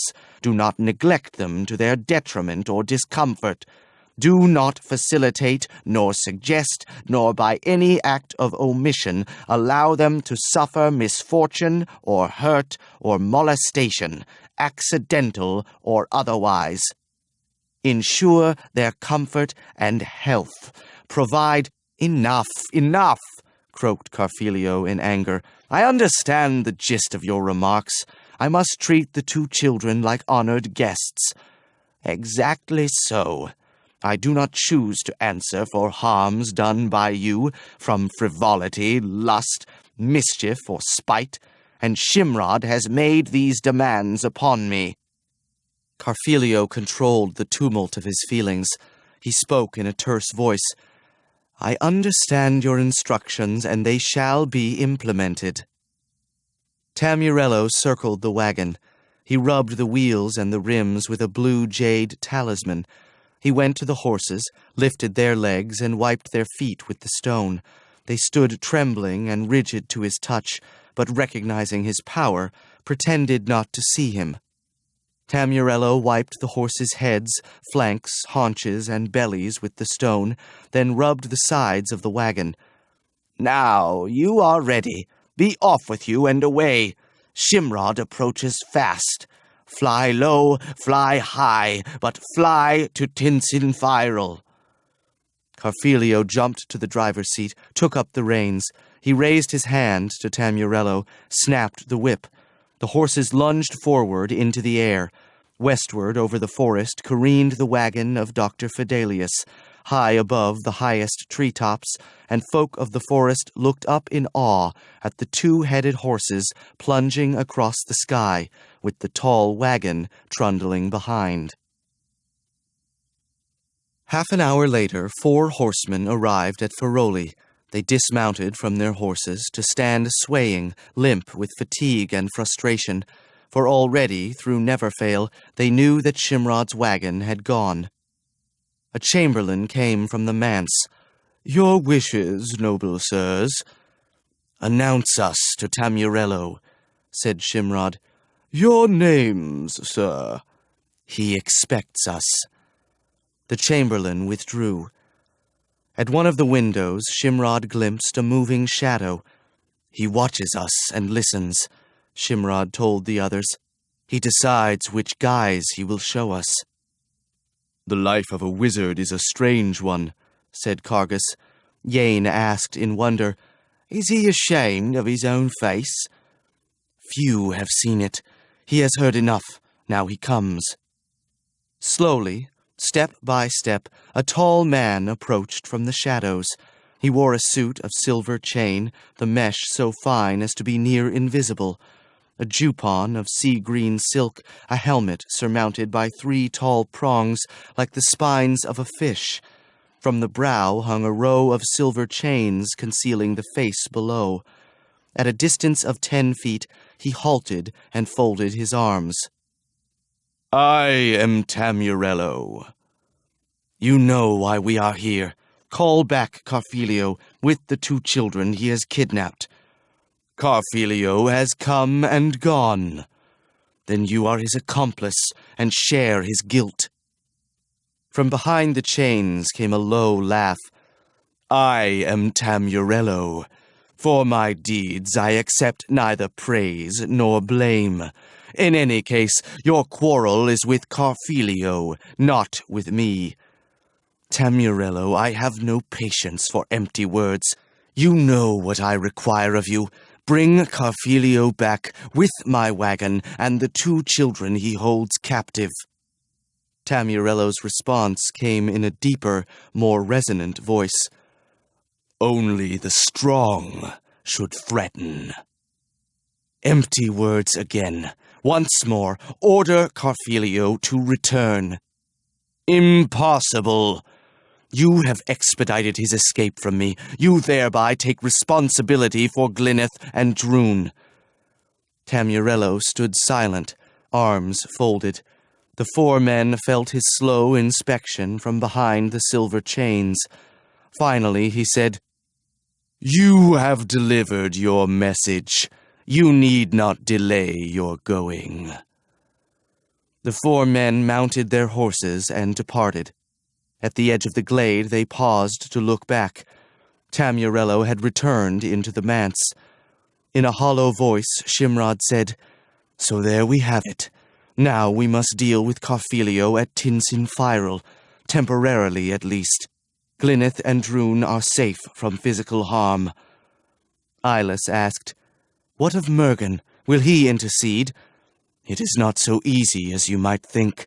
Mergen constrains magicians to their own affairs, and so himself is constrained. I can wait no longer, said Ilas. I am obliged to return to Trosinet. Already I may be too late, if King Ospero is dead. Chapter 28. From Feroli back to Icknield Way rode the 4 men, then south through Pomperl and across the breadth of Lyonesse to Sloot Scheme on the Lear. At the harbour the fishermen were chary of so much as discussing passage to Trosinet. The master of the Sweet Lupus told them, A choice warship patrols sometimes close along the shore, sometimes out by the horizon, and sinks any hull it can catch. It is a fast ship. To make the cheese more binding, Casimir keeps spies by the dozens. Were I to make the passage, news would reach Casimir and I'd be taken as a choice agent. And who knows what might happen? What with the old king dying, we can expect change. For the better, or so I hope. Then he's not dead yet. The news is a week old, who can say? Meanwhile, I must sail with one eye for the weather, one eye for the choice, and one eye for the fish, but never more than a mile offshore. I'd need a fortune of money to tempt me to Trosinet. Shimrod's ear had picked up a hint that the fisherman's resolve was flexible. How long is the crossing? Oh, if one left by night, to avoid spies and patrols, he'd arrive the next night. It's a good reaching wind, and the currents are mild. "And what is your price?" 10 gold crowns might tempt me. 9 gold crowns and our 4 horses." "Done. When will you leave?" "Now." "Too risky, and I must prepare the boat. Come back at sunset. Leave your horses at the stable yonder." Without noteworthy incident, the sweet Lupus made a brisk crossing of the Lyre and put into Shercliffe, halfway along the Troyes coast, 2 hours before midnight, with lights still showing in the dockside taverns. The master of the sweet Lupus tied up to the pier with a notable lack of apprehension. Cargus asked, "What of the Troyes authorities? Won't they seize your boat?" "Aha, that is a tempest in a teapot. Why should we inconvenience each other over foolishness? We stay on good terms and do favors for each other, and affairs proceed as always." "Well then, good luck to you." The 4 applied to the ostlery for horses and woke the ostler from his bed on the straw. At first he was inclined to peevishness. "Why not wait for morning like sensible men? Why this bustling about at all hours and denying honest men their sleep?" Cargus growled even more peevishly. "Hold your complaints and provide us 4 sound horses." "If I must, I must. Whither go you?" "To Domris at best speed." "For the coronation? You are starting late for a ceremony which begins at noon." "King Ospero is dead." The ostler made a reverent sign. "To our sorrow, for he was a good king, free of cruelty or vain display." "And the new king?" "He is to be King Truin. I wish him prosperity and a long life, since only a churl would do otherwise." "Hurry with the horses." "You are already too late. You will founder the horses if you hope to arrive for the coronation." "Hurry!" cried Ilus in a passion. "Bestir yourself!" The ostler, muttering to himself, saddled the horses and led them to the street. "And now my money?" Shimrod paid over his price, and the ostler retired. Ilus told his fellows, "At this moment I am king of Trosinet. If we arrive at Domris before noon, I will be king tomorrow." "And if we are late?" "Then the crown has been set on Truin's head, and he is king. Let us be off." The 4 rode west beside the coast, past quiet fishing villages and long beaches. At dawn, with the horses stumbling from fatigue, they arrived at Slaylock, where they changed horses and rode through the morning toward Domris. The sun rose toward the zenith, and ahead the road curved down a slope, across a park to the Temple of Gaia, where 1,000 notables attended the coronation. At the edge of the temple grounds, the 4 were halted by a guard of 8 cadets from the College of Dukes, wearing blue and silver ceremonial armor with tall scarlet plumes at the side of their helmets. They dropped halberds to bar the way of the 4 travelers. "You may not enter!" From within came the peal of clarions, a processional fanfare signaling the appearance of the king-designate. Ilus spurred his horse into motion and broke past the crossed halberds, followed by his 3 companions. Before them stood the Temple of Gaia. A heavy entablature rested on columns in the classical style. The interior was open to the winds. On a central altar burned the dynastic fire. From the vantage of horseback, Ilus saw Prince Truin mount steps, walk with ritual solemnity across the terrace, and kneel on a cushioned bench. Between Ilus and the altar stood the quality of Trosinet in formal caparison. Those at the back turned in outrage as the 4 rode up behind them. Ilus called out, "Make way! Make way!" He sought to ride through the ranked nobility, but angry hands seized his bridle and jerked his horse to a halt. Ilus jumped to the ground and thrust forward, pushing the rapt and reverent onlookers roughly from his way, to their shock and disapproval. The high priest stood before the kneeling Truin.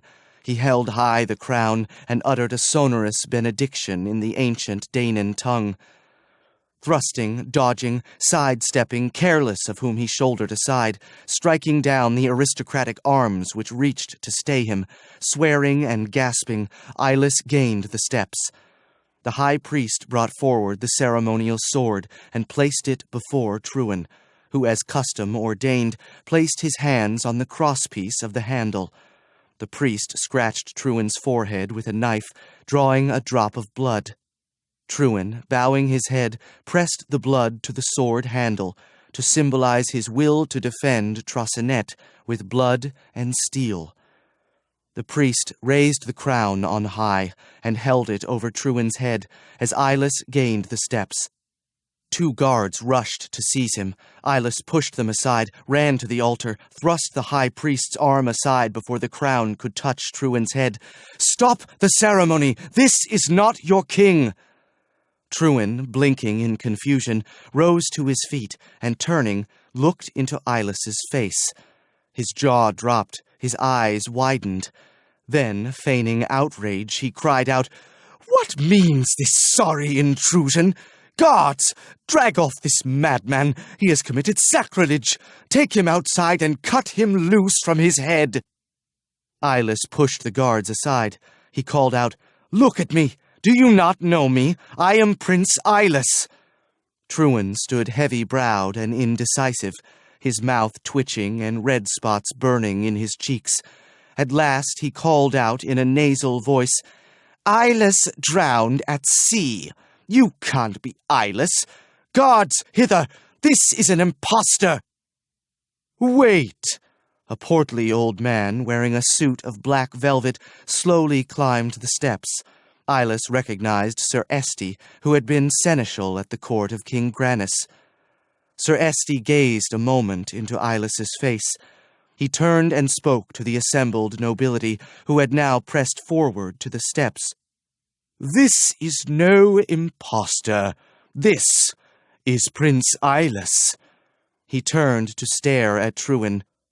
"Who should know it better than you?" Trewin made no reply. The seneschal turned back to Eyeless. "I cannot believe that you absented yourself from Trosinet and gave us all to mourn from sheer frivolity, nor that you arrived at this instant merely to create a sensation." "Sir, I have only just returned to Trosinet. I rode here as fast as horses could carry me, as my comrades here will attest. Before this time, I was prisoner to King Casimir. I escaped only to be captured by the Scar. There is more to tell, but with the aid of my comrades, I have arrived in time to preserve my crown from the murderer Trewin, who pushed me into the dark sea." Trewin gave a cry of rage. "No man may besmirch my honor and live!" He swung the ancient ceremonial sword in an arc to cleave Eyeless's head from his body. Nearby stood Cargus. He flung out his forearm. Through the air flew his broad Galician dagger to strike deep into Trewin's throat, so that the point protruded from the side opposite. The sword clattered to the stone floor. Trewin's eyes rolled upward to show the whites, and he dropped in a spraddle-legged heap to kick and convulse, and at last lay quiet on his back. The seneschal signaled to the guards, "Remove the corpse." Then to the assembly, "Noble folk of Trosinet, I recognize Prince Eyeless as the proper and rightful king. Who disputes or gainsays my judgment, let him step forward to declare his impeachment." He waited half a minute. "Let the ceremony proceed." Chapter 29. Eyeless and Shimrod, departing the palace Miraldra before dawn, rode eastward along the coast road. Late in the afternoon, they passed through Green Man's Gap, where they halted to look across the view.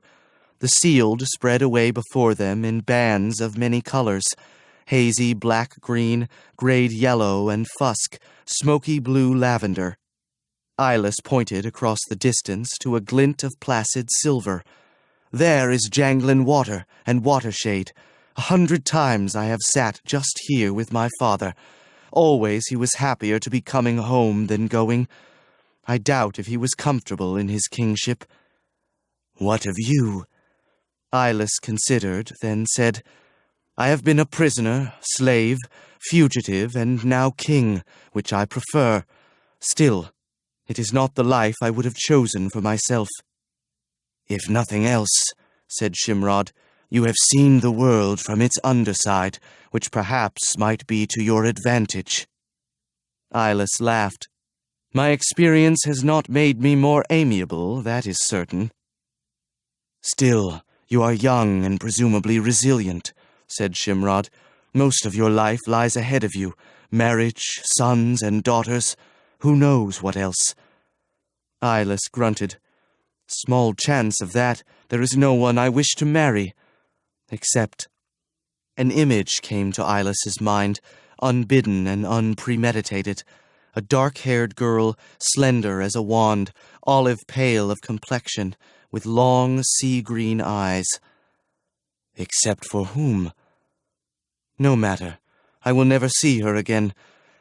Time we were on our way. There are 8 miles yet to ride. The 2 men rode down upon the Sealed, past a pair of drowsy villages, through a forest, over old bridges. They rode beside a marsh of 100 waterways, fringed with cattails, willows, and alder. Birds thronged the marsh, herons, hawks perched high in the trees, blackbirds among the reeds, coots, bitterns, ducks. The waterways became deeper and wider, the reeds submerged, the marsh opened upon jangling water, and the road, passing through an orchard of ancient pear trees, arrived at Watershade Castle.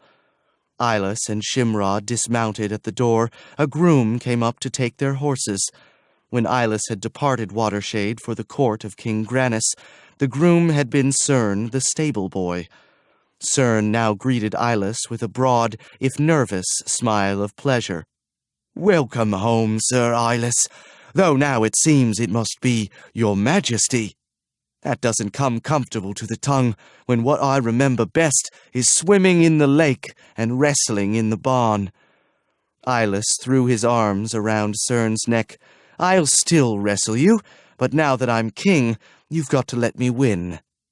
Cern tilted his head sideways to consider. That's how it must be, since it's only proper to show respect for the office. So then, one way or the other, Eyeless, Sir, your Majesty, however you are to be called, it's good to see you home. I'll take the horses, they'll like a rub and a feed. The front doors were flung open. In the aperture stood a tall, white-haired man in black, with a ring of keys at his waist. Weir, the chamberlain at Watershade for as long as Eyeless could remember, and long before. Welcome home, Sir Eyeless. Thank you, Weir. Eyeless embraced him. In the last 2 years I've often wished to be here. You'll find nothing changed, except that good Sir Ospero is no longer with us, so that it's been quiet and lonely. How often I've longed for the good days, before first you, then Sir Ospero went to the court. Weir took a step back and gazed into Eyeless's face. You left here a boy, without a care, handsome and easy, with never a harsh thought. And I have changed? In truth, Weir, I am older. Weir studied him a moment. I still see the gallant lad, and also something dark. I fear you have known trouble. True enough, but I am here, and the bad days are behind us. So I hope, Sir Eyeless. Eyeless once again embraced him. Here is my comrade, the noble Shimrod, who I hope will be our guest long and often. I am happy to know you, sir. I've put you in the blue chamber with a nice view across the lake. Sir Eyeless, tonight I thought you would prefer to use the red chamber. You'd hardly be for your old rooms, nor for Sir Ospero's chambers quite so soon. Exactly right, Weir. How well you know my feelings. You've always been kind to me, Weir. You've always been a good boy, Sir Eyeless." An hour later, Eyeless and Shimrod went out upon the terrace to watch the sun settle behind the far hills. Weir served wine from a stoneware jug. "This is our own Sansu, which you liked so well. This year we've laid down 86 tuppets. I won't serve nutcakes because Flora wants you with your best appetite for supper. I hope she's not producing anything too lavish. Merely a few of your favorites." Weir departed. Eyeless leaned back in his chair. "I've been king a week. I have talked and listened from morning till night. I have knighted Cargus and Yane and invested them with property. I have sent for Eherm and her family. She will live out her life in comfort. I have inspected the shipyards, the armories, the barracks. From my spy masters I have heard secrets and revelations so that my mind throbs. I learned that King Casimir is building war galleys at inland shipyards. He hopes to assemble 100 galleys and invade Trossenet. King Granus intended to land an army at Cape Farewell and occupy Tremblance up into the Troag. He might have succeeded. Casimir expected nothing so bold, but spies saw the flotilla and Casimir rushed his army to Cape Farewell and arranged an ambush, but Granus was warned by his own spies and called off the operation. The war, apparently, is controlled by spies." Eyeless agreed that this might seem to be the case. "On balance, the advantage has been ours. Our assault force remains intact, with new catapults to throw 300 yards, so Casimir stands first on one foot, then the other, because our transports are ready to sail, and the spies could never warn Casimir in time." "So you intend to prosecute the war?" Eyeless looked out across the lake. "Sometimes, for an hour or two, I forget the hole where Casimir put me. I never escape for long." "Casimir still does not know who fathered Suldrun's child?" "Only by a name in the priest's register, if even he has troubled to learn so much. He thinks me mouldering at the bottom of his hole. Some day he will know differently. Here is Weir, and we are summoned to our supper." At the table, Eyeless sat in his father's chair, and Shimrod occupied the place opposite. Weir served them trout from the lake and duck from the marsh, with salad from the kitchen garden. Over wine and nuts, with legs stretched out to the fire, Eyeless said, "I have brooded much on Carfilio. He still does not know that Drun is my son." "The affair is complicated," said Shimrod. "Tamurello is ultimately at fault. His intent is to work through me against Mergen. He forced the witch Melanthe to beguile me that I might be killed or marooned in Irely, while Carfilio stole my magic. Will not Mergen act to recover your magic? Not unless Tamurello acts first. But Tamurello already has acted. Not demonstrably. Then we should provoke Tamurello to a demonstration more overt." "Easier said than done. Tamurello is a cautious man." "Not cautious enough. He overlooked a possible situation which would allow me to act in all proper justice against both Carfilio and Casimir." Shimrod thought a moment. "There you leave me behind. My great-grandfather Helm was brother to Leifing, Duke of South Ulfland. I have had news from Owaldis that King Quilci is dead, drowned in his own bathwater. I am next in line to the kingdom of South Ulfland, which Casimir does not realize. I intend to assert my claim by the most immediate and definite process. Then, as Carfilio's lawful king, I will demand that he come down from Tinsinfirel to render homage." "And if he refuses?" "Then we will attack his castle. It is said to be impregnable." "So it is said. When the Scar failed, they reinforced that conviction. Why should you have better luck?" Eyeless threw a handful of nutshells into the fire. I will be acting as his rightful sovereign. The factors of Is will welcome me, as will the barons. Only Casimir would oppose us, but he is sluggish, and we plan to catch him napping. If you are able to surprise me, and you have, then you should surprise Casimir. So I hope. Our ships are loading. We are giving false information to the spies. Casimir presently will discover an unpleasant surprise. Chapter 30. King Casimir of Lyonesse, who never took comfort in half-measures, had established spies in every quarter of Trossonnet, including the Palace Miraldra. He assumed, correctly, that Troyes spies subjected his own activities to a scrutiny equally pervasive.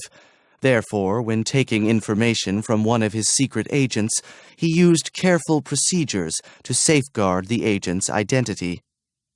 Information arrived by various methods.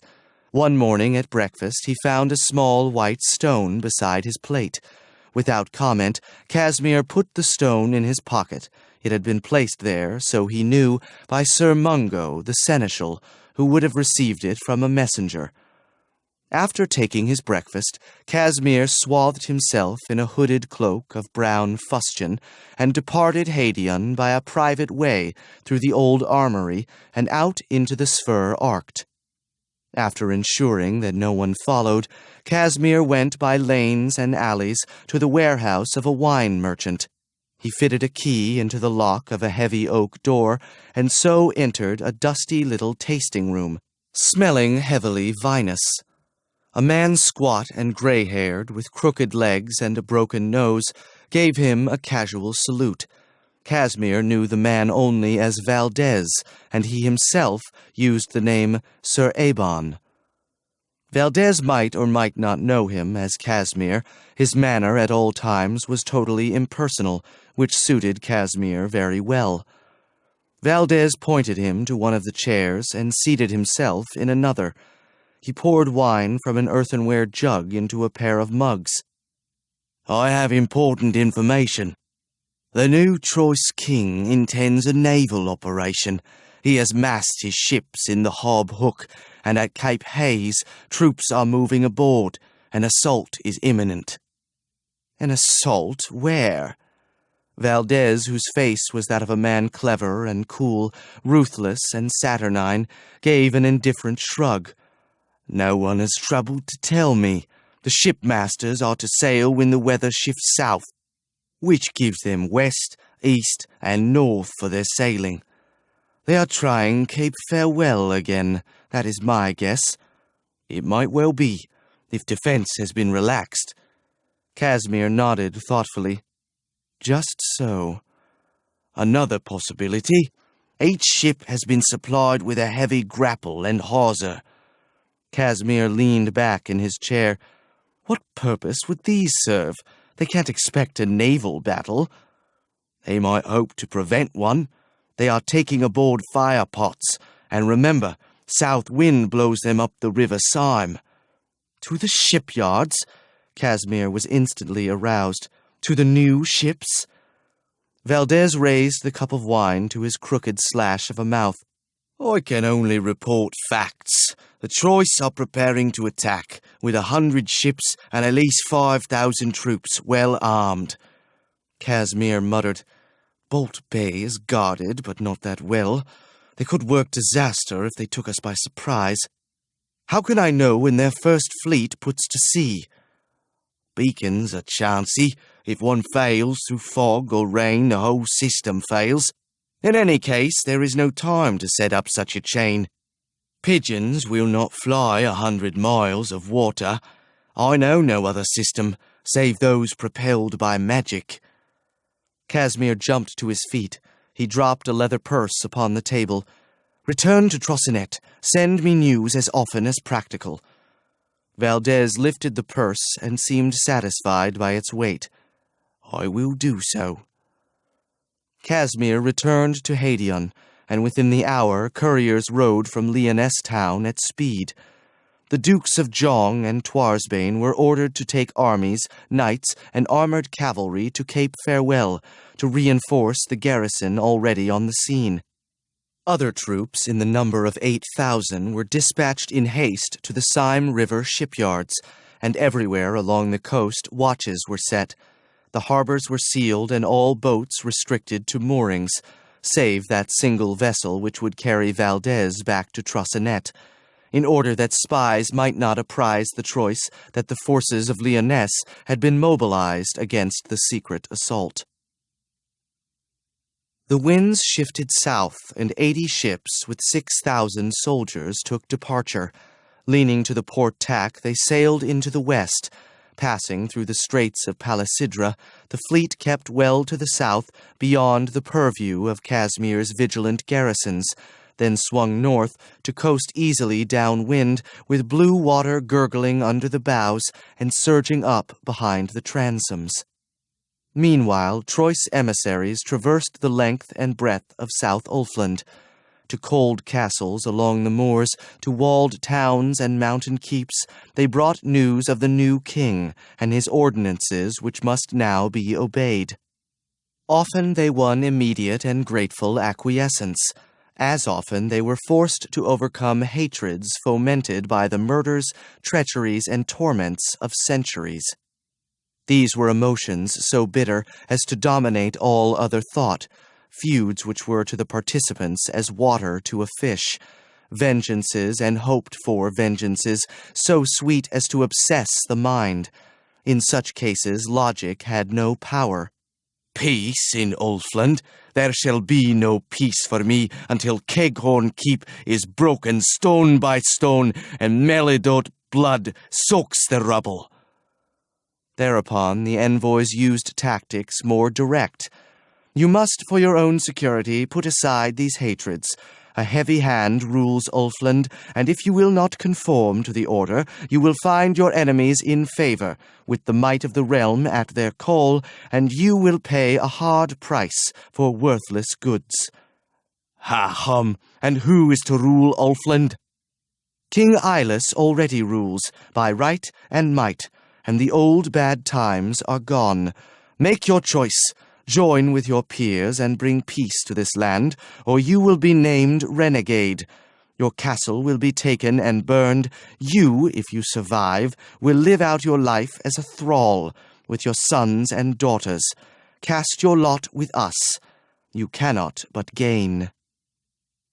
Thereupon, the person so addressed might try to procrastinate or declare himself concerned only with his own domain, without interest in the land at large.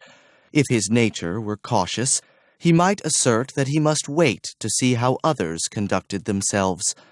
To each case the envoy replied, "Choose now. You are either with us in law or against us as an outlaw. There is no middle way." In the end, almost all the gentry of South Ulfland gave acquiescence to the demands, if only out of hatred for Fode Carfilio. They arrayed themselves in their ancient armor, mustered their troops, and rode out from their old keeps with banners fluttering above their heads, to assemble on the field near Cledstone Castle. In his workroom, Fode Carfilio sat absorbed in the moving figures on his map. What could such a conclave portend? Certainly nothing to his advantage. He summoned his captains and sent them riding down the valley to mobilize his army. 2 hours before dawn, the wind died and the sea became calm. With Is close at hand, the sails were brailed and the oarsmen bent their backs to the sweeps. Point Istaya and the Temple of Atlant interposed their silhouettes across the pre-dawn sky. The ships slid over pewter water, close by the steps descending from the temple to the sea, then turned where the beach curved down from the north into the estuary of the Evander, and grounded upon the sand to discharge troops. Then the transports eased close up to the docks at Is to unload cargo. From their garden terraces, the factors of Is watched the debarkation with no more than languid interest, and the folk of the town went about their affairs, as if incursions from the sea were a daily occurrence. At the balustrade of her own palace, Melanthe watched the ships arrive. Presently she turned and slipped into the dim interior of her palace. Sir Glyde of Fairstead, with a single companion, took horse and rode at speed up the vale, through fields and orchards, with mountains rising steep to right and left. Through a dozen villages and hamlets the two men rode, with no one giving so much as courtesy to their passage. The mountains converged upon the valley, which finally terminated under that flat-topped height known as Tactor, with Tinsinfiral to the side. A taint on the air grew ever stronger, and presently the two riders discovered the source. 6 poles, 50 feet tall, supporting as many impaled corpses. The road passing under the poles crossed a meadow, which displayed further evidence of Carfilio's severity toward his enemies. A gantry 20 feet high, from which hung 4 men with heavy stones dangling from their feet. Beside each stood a marker, measured off in inches. A sentry house guarded the way. A pair of soldiers in the black and purple of Tinsinfiral marched out to cross halberts. A captain followed them and spoke to Sir Glyde. "Sir, why do you make approach to Tinsinfiral?" "We are a deputation in the service of King Ilus," said Sir Glyde. "We request a conference with Sir Fode Carfilio, and we solicit the safety of his protection before, during, and after this conference in order to achieve the full freedom of our expression." The captain performed a somewhat casual salute. "Sirs, I will transmit your message at once." He mounted a horse and rode up a narrow way cut so as to traverse the cliff. The 2 soldiers continued to bar the road with crossed halberts. Sir Glyde spoke to one of the guards. "You have served Sir Fode Carfilio over a long period?" "Only a year, sir." "Your nationality is Ulf?" "North Ulf, sir." Sir Glyde indicated the gantry.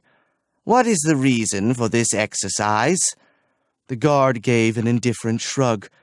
"Sir Fode is persecuted by the gentry of the region. They will not abide his rule. We scour the land, keen as wolves, and whenever they go abroad to hunt or inspect their lands, we take them into custody, and then Sir Fode makes an example to deter and frighten the others. His punishments show ingenuity." Again the guard shrugged. "It makes no great difference. One way or another it is death, and simple hangings or even impalings at last become a bore for all concerned." "Why are these men measured by markers?" "They are great enemies. You see there Sir Jehan of Femus, his sons Waldrop and Humble, and his cousin Sir Basil. They were taken, and Sir Fode sentenced them to punitive display, but also showed clemency. He said, 'Let markers be placed, then when these miscreants have stretched to double their length, let them be released and allowed to run freely back over the fells to Castle Femus.'" "And how goes it with them?" The guard shook his head. "They are weak and suffer anguish, and all have at least 2 feet still to grow." Sir Glyde looked back along the valley and up and down the mountainsides. It would seem no great matter to ride up the valley with 30 men and effect a rescue. The guard, grinning, showed a mouthful of broken teeth. "So it would seem. Never forget, Sir Fode is a master of crafty tricks. No one invades his valley to escape free and harmless." Sir Glyde again considered the mountains rising steep from the valley floor. No doubt they were riddled with tunnels, vantages, and sally holes. He told the guard, "I would suspect that Sir Fode's enemies gather faster than he can kill them." "It may be so," said the guard. "Mithra keep us safe." The conversation, from his point of view, had run its course. Perhaps already he had been too garrulous. Sir Glyde joined his companion, a tall man dressed in a black cloak and broad-brimmed black hat pulled low over his forehead to shadow a spare, long-nosed face. This person, though armed only with a sword and lacking armor, nonetheless carried himself with the ease of a nobleman, and Sir Glyde treated him as an equal. The captain came down from the castle. He addressed Sir Glyde. "Sir, I have faithfully delivered your message to Sir Fode Carfelio. He gives you entrance to Tinsinfirel and warrants your safety. Follow, if you will. He can receive you at once." So saying, he put his horse through a grand caracole and galloped away. The deputation followed at a more moderate pace. Up the cliff they rode, back and forth, and at every stage discovered instruments of defense, embrasures, traps, stone tumbles, timbers pivoted to sweep the intruder into space, sally ports and trip holes. Back, forth, again and again, and the road widened. The two men dismounted and gave over their horses to stable boys. The captain took them into the lower hall of Tinsinfirel, where Carfelio waited. "Gentlemen, you are dignitaries of Trosinet?" Sir Glyde assented. "That is correct. I am Sir Glyde of Fairstead, and I carry credentials from King Ilus of Trosinet, which I now put before you." He tendered a parchment, at which Carfelio glanced, then handed over to a small, fat chamberlain. "Read." The chamberlain read in a reedy voice. "To Sir Fode Carfelio at Tinsinfirel. By the law of South Ulfland, by might and by right, I have become King of South Ulfland, and I hereby require of you the fealty due the sovereign ruler. I present to you Lord Glyde of Fairstead, and another, both trusted counsellors. Sir Glyde will enlarge upon my requirements, and in general speak with my voice. He may be entrusted with whatever messages, even the most confidential, you may care to impart. I trust that you will make quick response to my demands as expressed by Sir Glyde. Below I append my signature and the seal of the kingdom.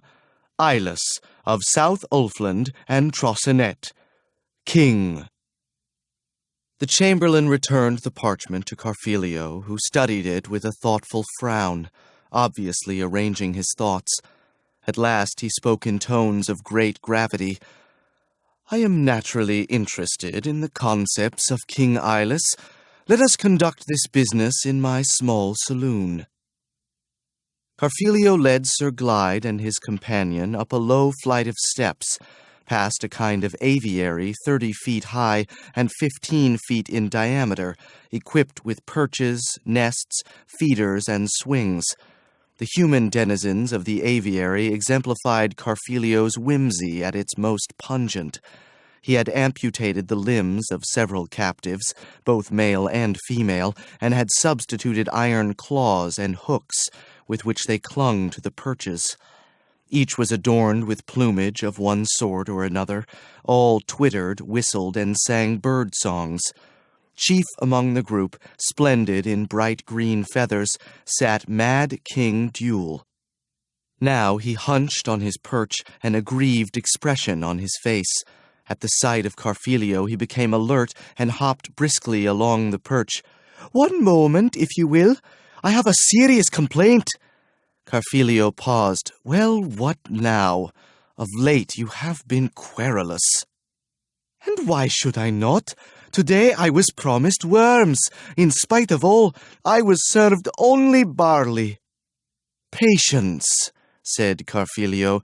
"Tomorrow you will have your worms."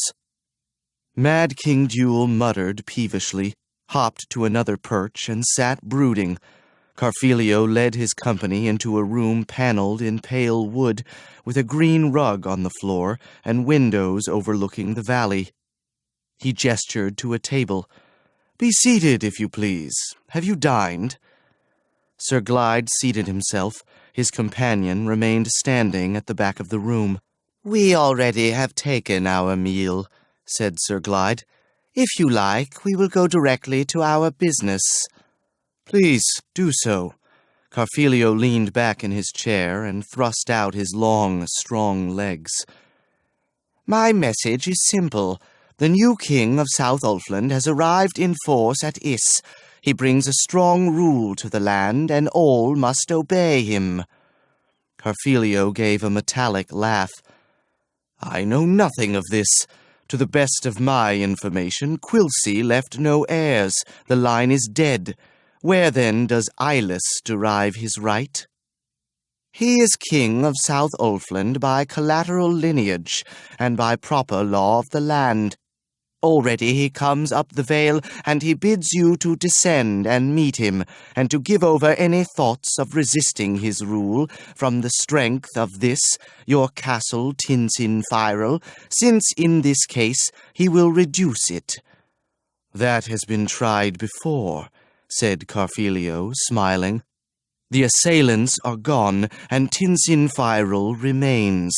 In any event, King Casimir of Lyonesse will not allow a choice presence here." "He has no choice. We have already sent a force to take Colbacatch, and so deny Casimir his thoroughfare." Carfelio sat brooding.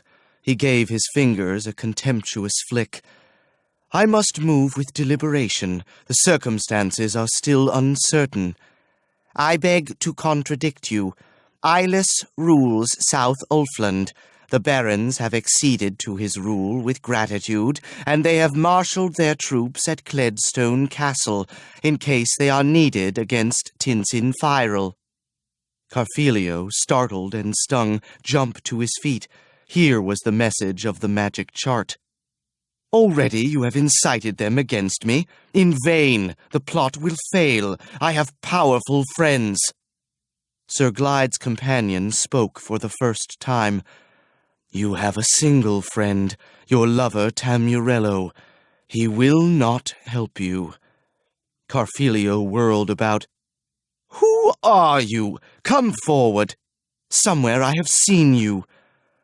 "You know me well, because you have done me great wrongs. I am Shimrod." Carfelio stared. "Shimrod? You hold the two children, Glyneth and Drun, who are dear to me. You will return them now into my custody. You robbed my manse Trilda and took my possessions. Bring them to me now." Carfelio drew his lips back in a ghastly grin. "And what do you offer in return?" Shimrod spoke in a soft, dull voice. "I swore that the villains who looted Trilda would die after first suffering some of the torment they had visited upon my friend Groffinet. I took Rugholt the assassin through his sore knees. He died in great pain, but first he named you as his accomplice. Return me now my goods and the two children. I will reluctantly forswear myself. You will not die by my hand, nor by the pain I would give you. I have nothing more to offer, but it is a great deal." Carfelio, with eyebrows raised and lids half-lowered, contrived an expression of austere distaste. He spoke patiently, like one explaining self-evident truths to a lackwit. "You are nothing to me. I have taken your goods because I wanted them. I will do so again, perchance. Beware of me, Shimrod." Sir Glyde spoke. "Sir, once more I cite you the orders of your liege lord, King Eyeless. He bids you come down from your palace and submit yourself to his justice. He is not a harsh man, and prefers to spill no blood." "Ha ha! So there is how the wind blows. And what does he offer me for this merciful service?" "The benefits are very real. The noble Shimrod has made requests. If you oblige him, he undertakes not to take your life. Comply with his proposals. By syllogism, we offer you life itself, the most valuable and concrete advantage possible to offer." Carfelio flung himself down in his chair. After a moment he chuckled. "Sir Glyde, you have a deft tongue. One less tolerant than myself might even consider you insolent. Even I am taken aback. You come here naked of protection, but for a safe conduct which teeters upon discretion and propriety. Next, you seek to extort large concessions through taunts and threats which rankle harshly on the ear. In my aviary you would quickly learn to warble more pleasing songs. Sir, my intent is not to exasperate, but to persuade. I had hoped to address your reason rather than your emotions. Carfelio jumped again to his feet. Sir, I am losing patience with your glibness. Very well, sir, I will say no more. What specific response shall I take to King Ilus?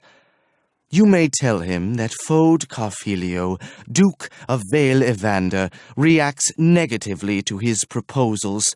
In his forthcoming war with King Casimir, I consider myself neutral. I will relay to him these exact words. Shimrod spoke. And my requests?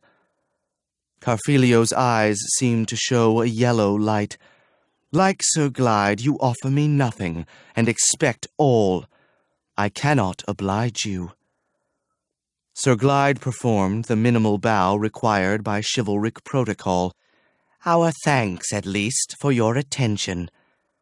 If you hoped to arouse my deep antipathy, you have succeeded, said Carfelio. Otherwise, the occasion has been time wasted. This way, if you please. He ushered the two past the aviary, where Mad King Duel hopped forward with an urgent new complaint, and into the lower hall, where Carfelio summoned his chamberlain. Conduct these gentlemen to their horses. He turned to face the two. I bid you farewell. My parole guards you while you pass down the valley. Should you return, I will consider you hostile interlopers. Shimrod said, A final word with you. As you wish. Let us step aside. What I have to say to you sounds sickly and muffled inside your hall. Carfelio ushered Shimrod out upon the terrace. Speak, then. They stood in the full light of afternoon. I am a magician of the 11th level, said Shimrod.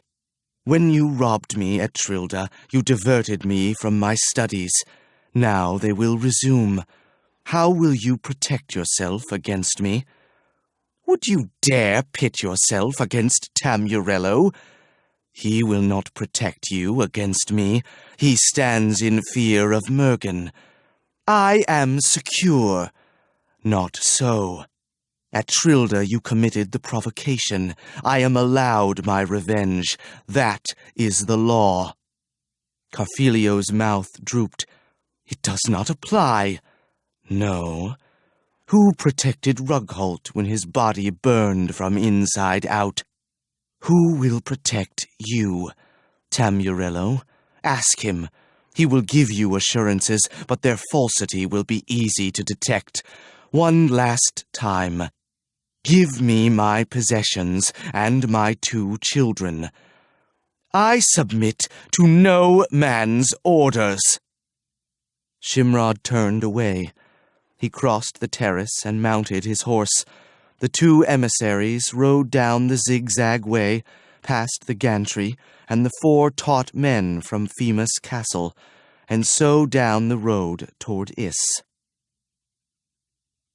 A band of 15 ragged mendicants straggled south along the Ulf Passway. Some walked hunched, others hopped on crippled legs. Others wore bandages stained by festering sores. Approaching the fortress at Calbacatch, they noted the soldiers on guard and shambled forward at best speed, groaning piteously and demanding alms. The soldiers drew back in distaste and passed the group through quickly. Once beyond the fort, the mendicants recovered their health. They straightened, discarded bandages, and hobbled no more. In a forest a mile from the fortress, they brought axes from under their garments, cut poles, and built 4 long ladders. The afternoon passed.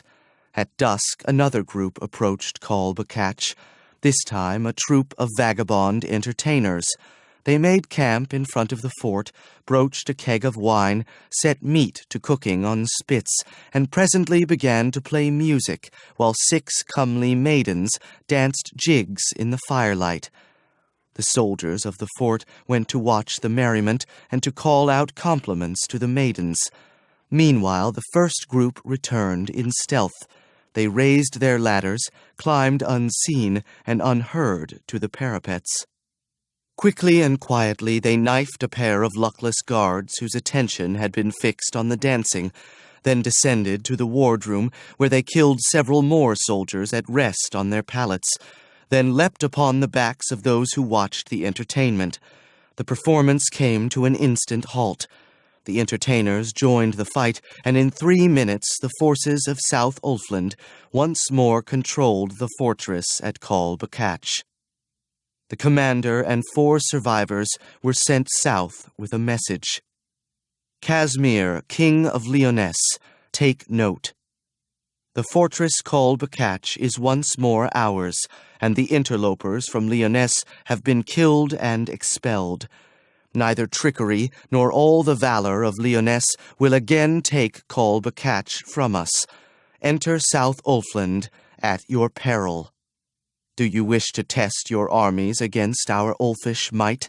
Come by way of Politets. You will find it safer and easier. I sign myself, Goals of Cledstone Castle, captain of the Ulf armies at Call Bacach. The night was dark and moonless. Around Tinsin Firel the mountains bulked black against the stars. In his high tower, Carfilio sat brooding. His attitude suggested impatience, as if he were waiting for some signal or occurrence which had failed to show itself. At last he jumped to his feet and went to his workroom. On the wall hung a circular frame something less than a foot in diameter, surrounding a gray membrane. Carfilio plucked at the center of the membrane to draw out a button of substance, which grew rapidly under his hand to become a nose of first vulgar, then extremely large size. A great red-hooked member with flaring hairy nostrils. Carfilio gave a hiss of exasperation. Tonight the Sandestin was restless and frolicsome.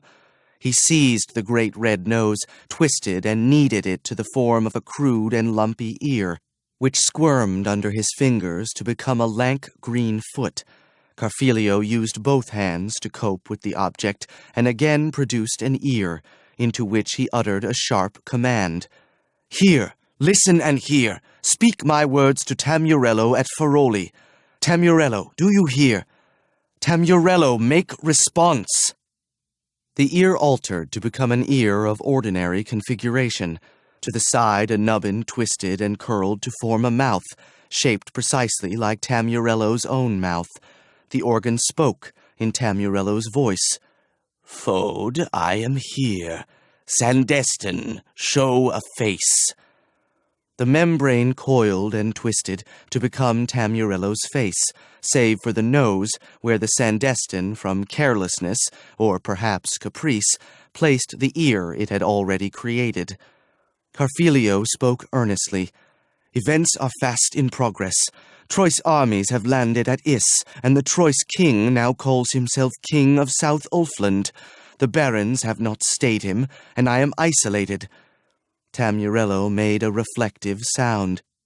"Interesting."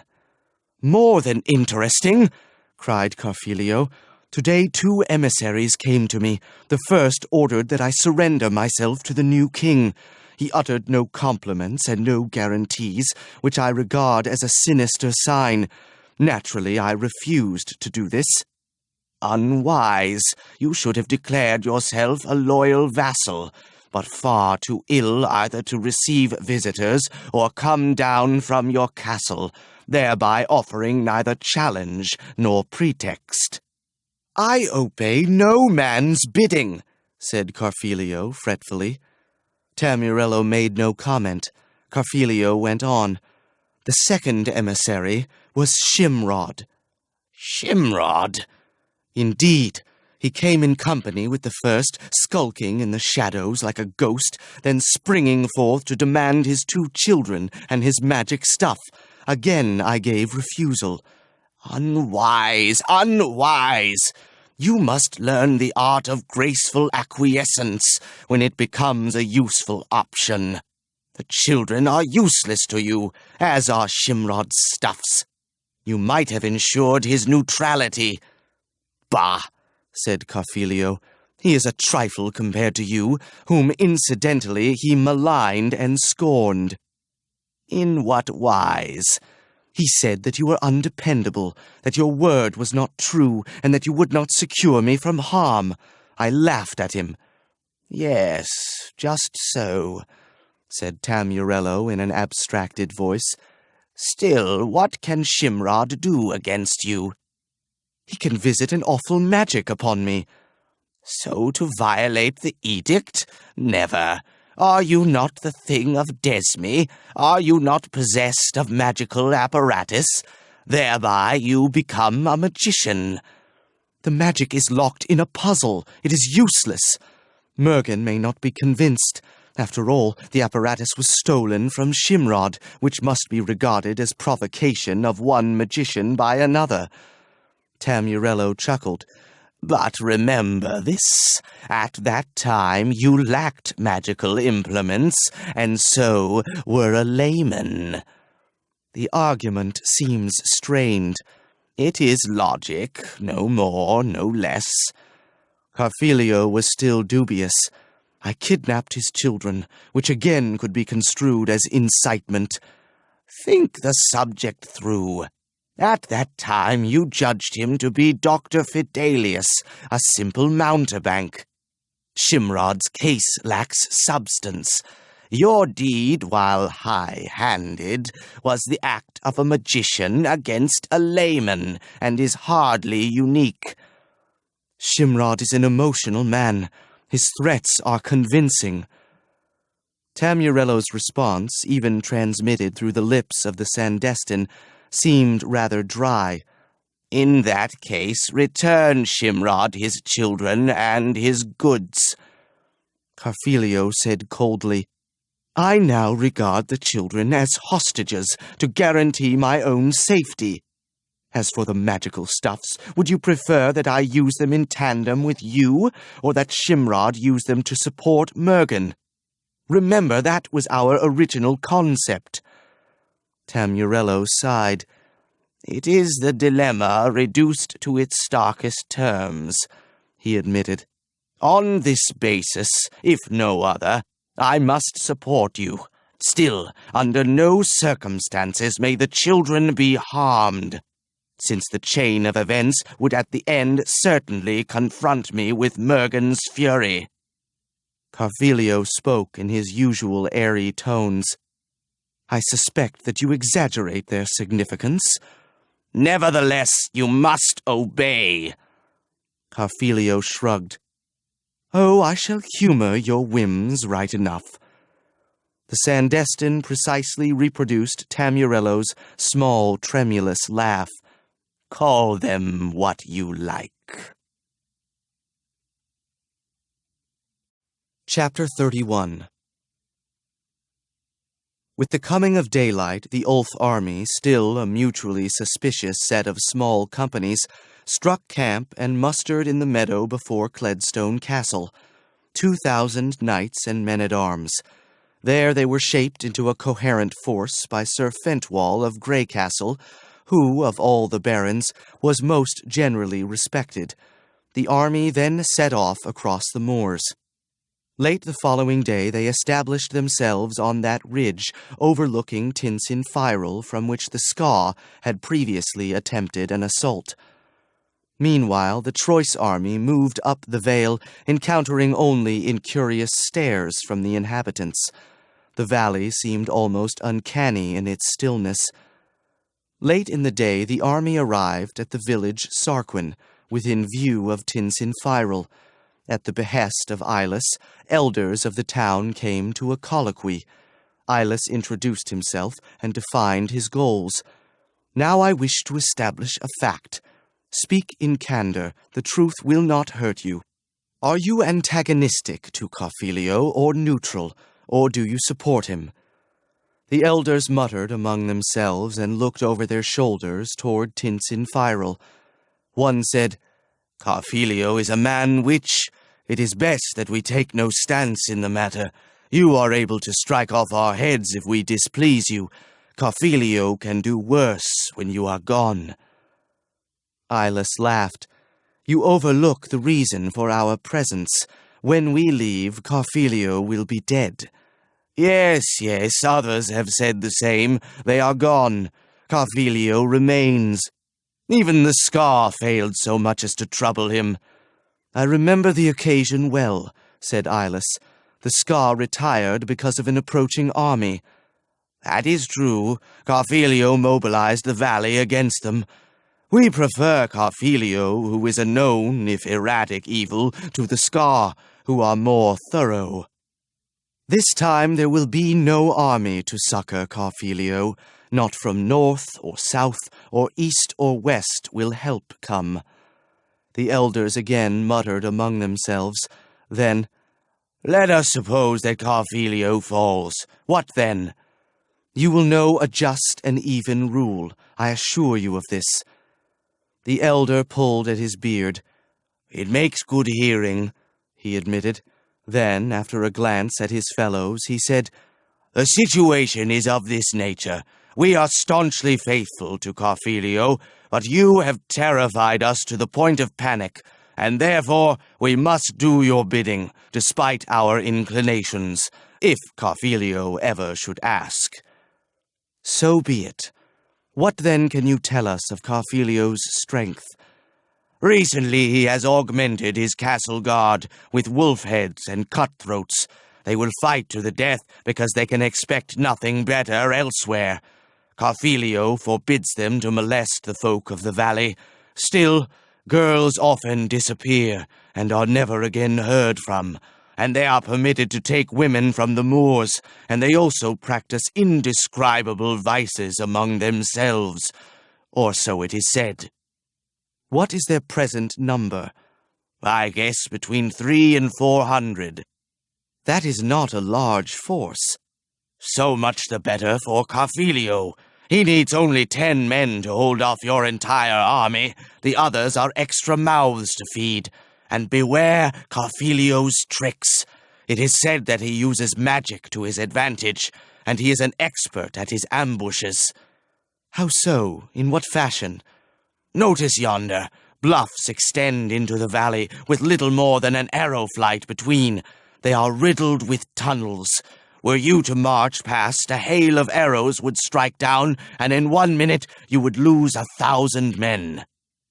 "Just so, if we were rash enough to march under the bluffs. What else can you tell us?" "There is little else to tell.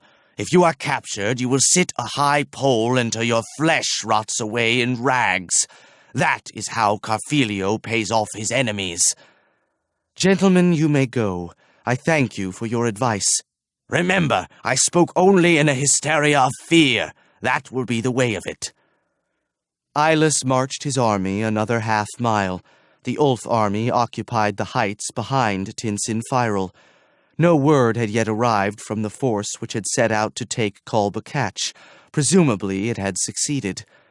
The exits and entrances to Tinsinfiral were sealed. Carfelio must now trust his life to the impregnability of his castle. In the morning, a herald carrying a white flag rode up the valley.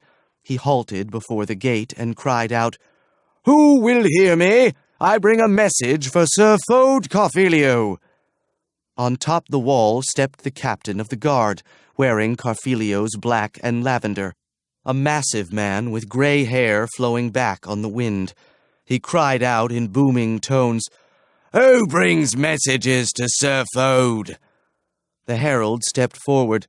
"The armies of Trosinet and South Ulfland surround the castle. They are led by Ilus, king of Trosinet and South Ulfland.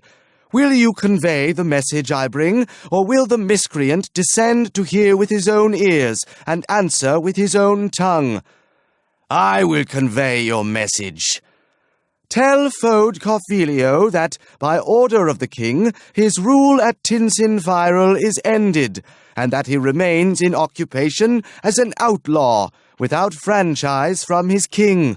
Tell him that his crimes are notorious and bring great shame to him and his henchmen, and that a requital is forthcoming.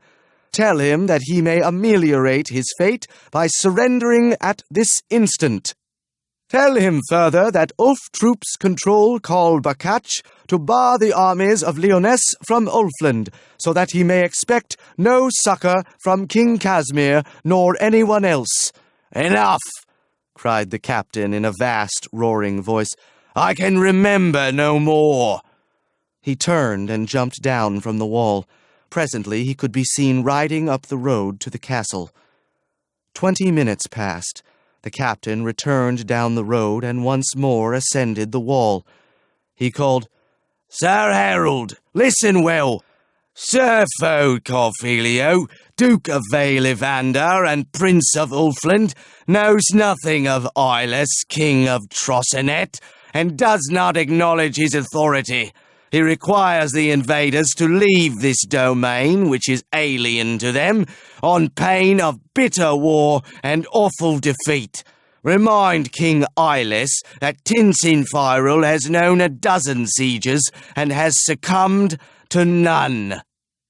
Will he or will he not surrender? He will not surrender.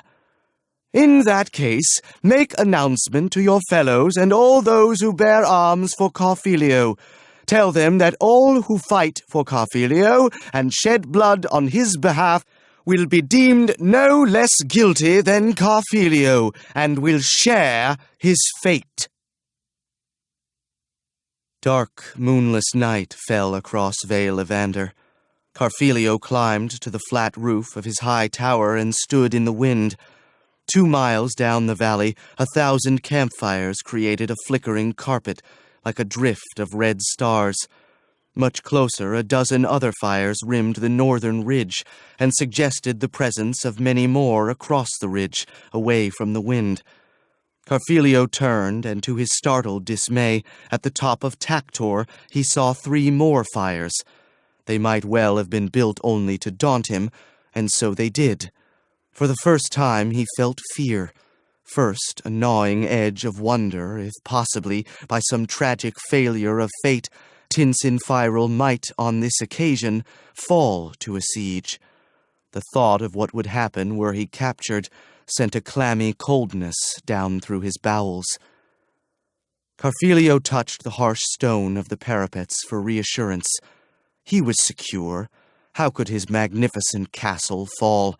In the vaults were stores for a year or even longer. He had ample water from an underground spring. A gang of 1,000 sappers working night and day, in theory, might excavate the base of the cliff so as to topple the castle. Practically, the idea was absurd. And what could his enemies hope to achieve from the top of Taktor? The castle was protected by the width of the chasm, a long bowshot. Archers on Taktor might cause a harassment until screens were raised against the arrows, whereupon their efforts became futile.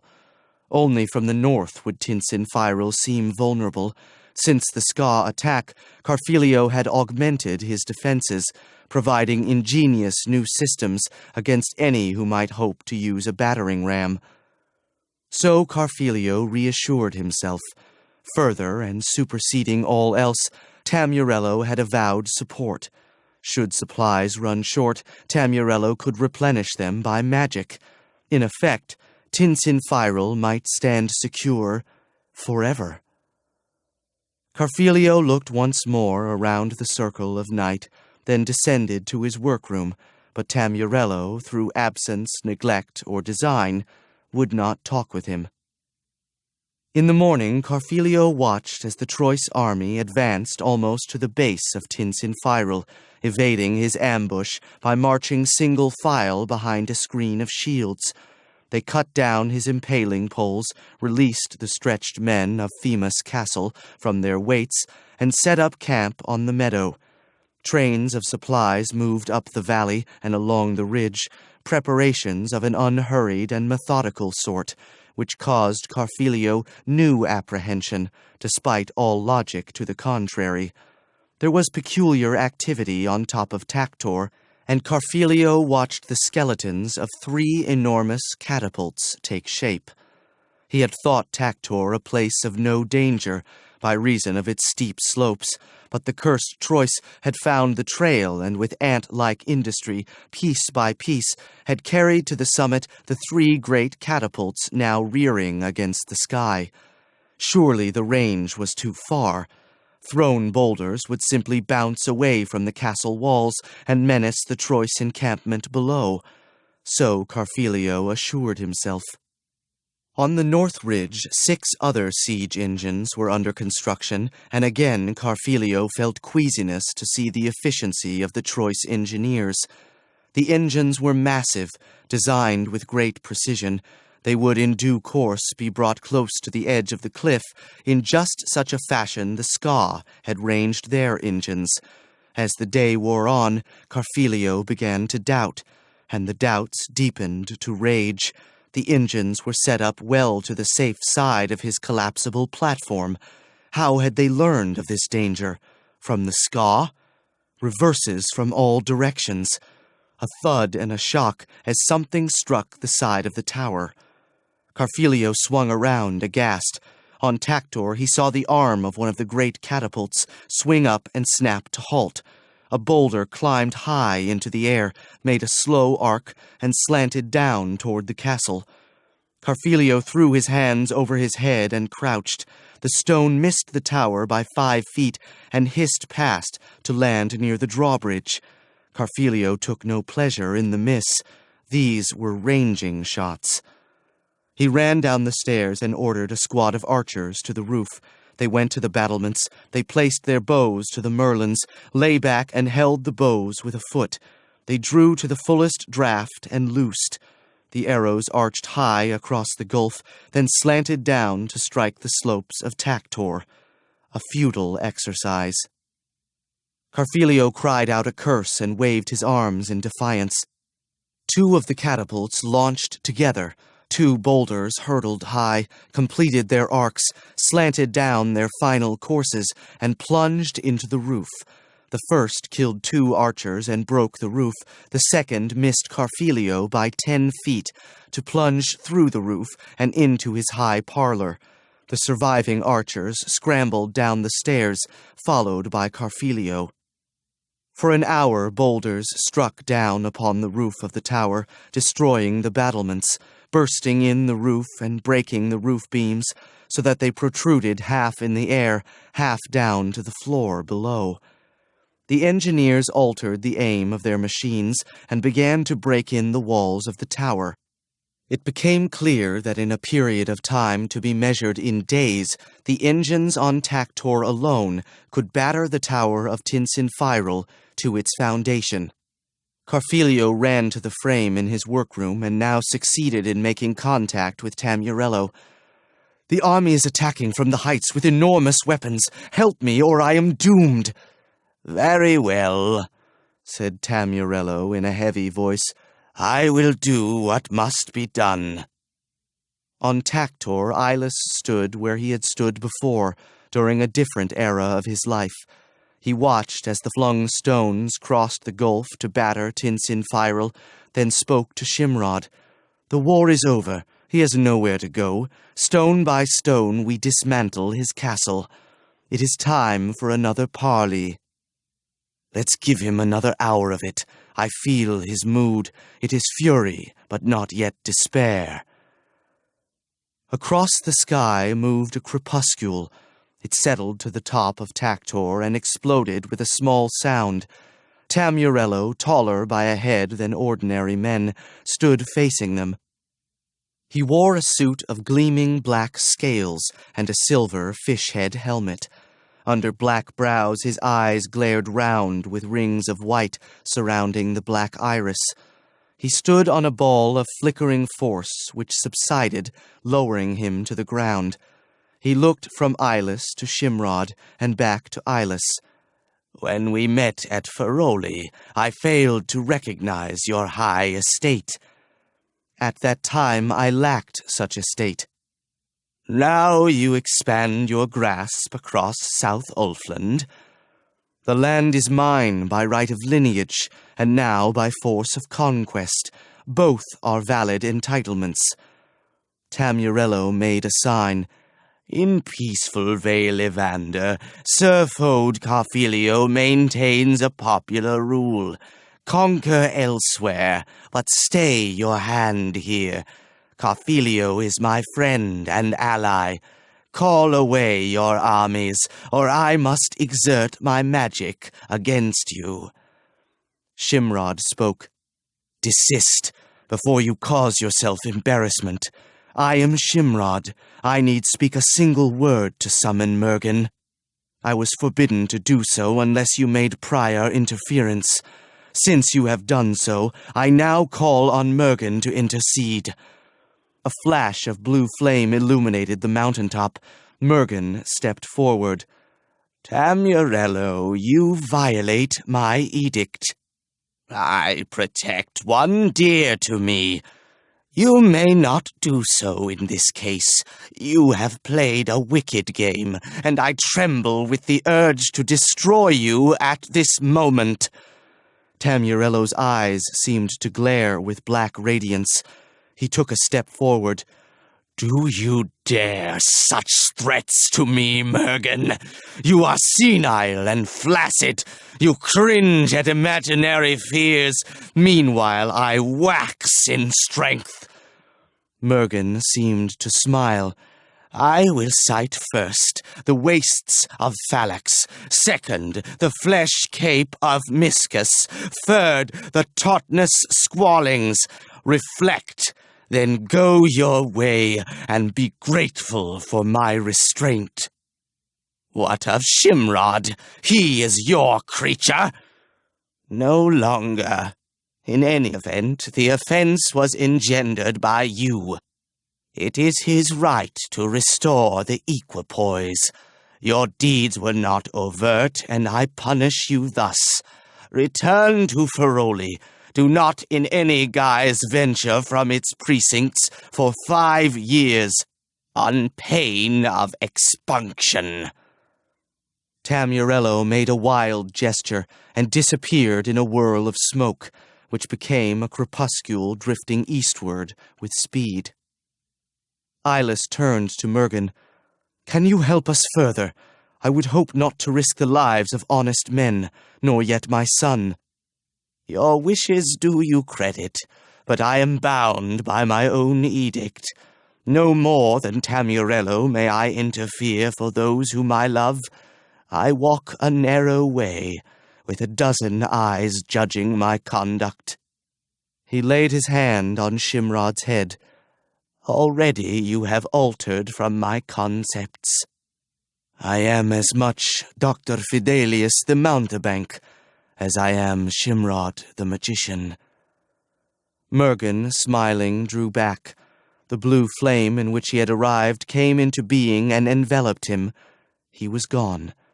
On the ground where he had stood remained a small object. Shimrod picked it up. Eyeless asked, "What is it?" "A spool.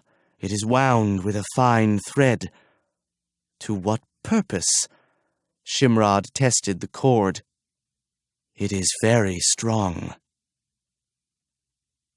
Carfilio stood in his workroom, shuddering to the shock and thud of boulders striking down from the sky.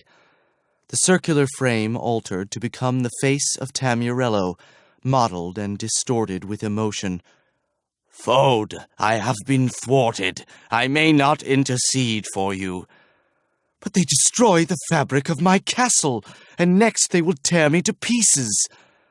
Tamurello made a sad sound. "Speak no more to me.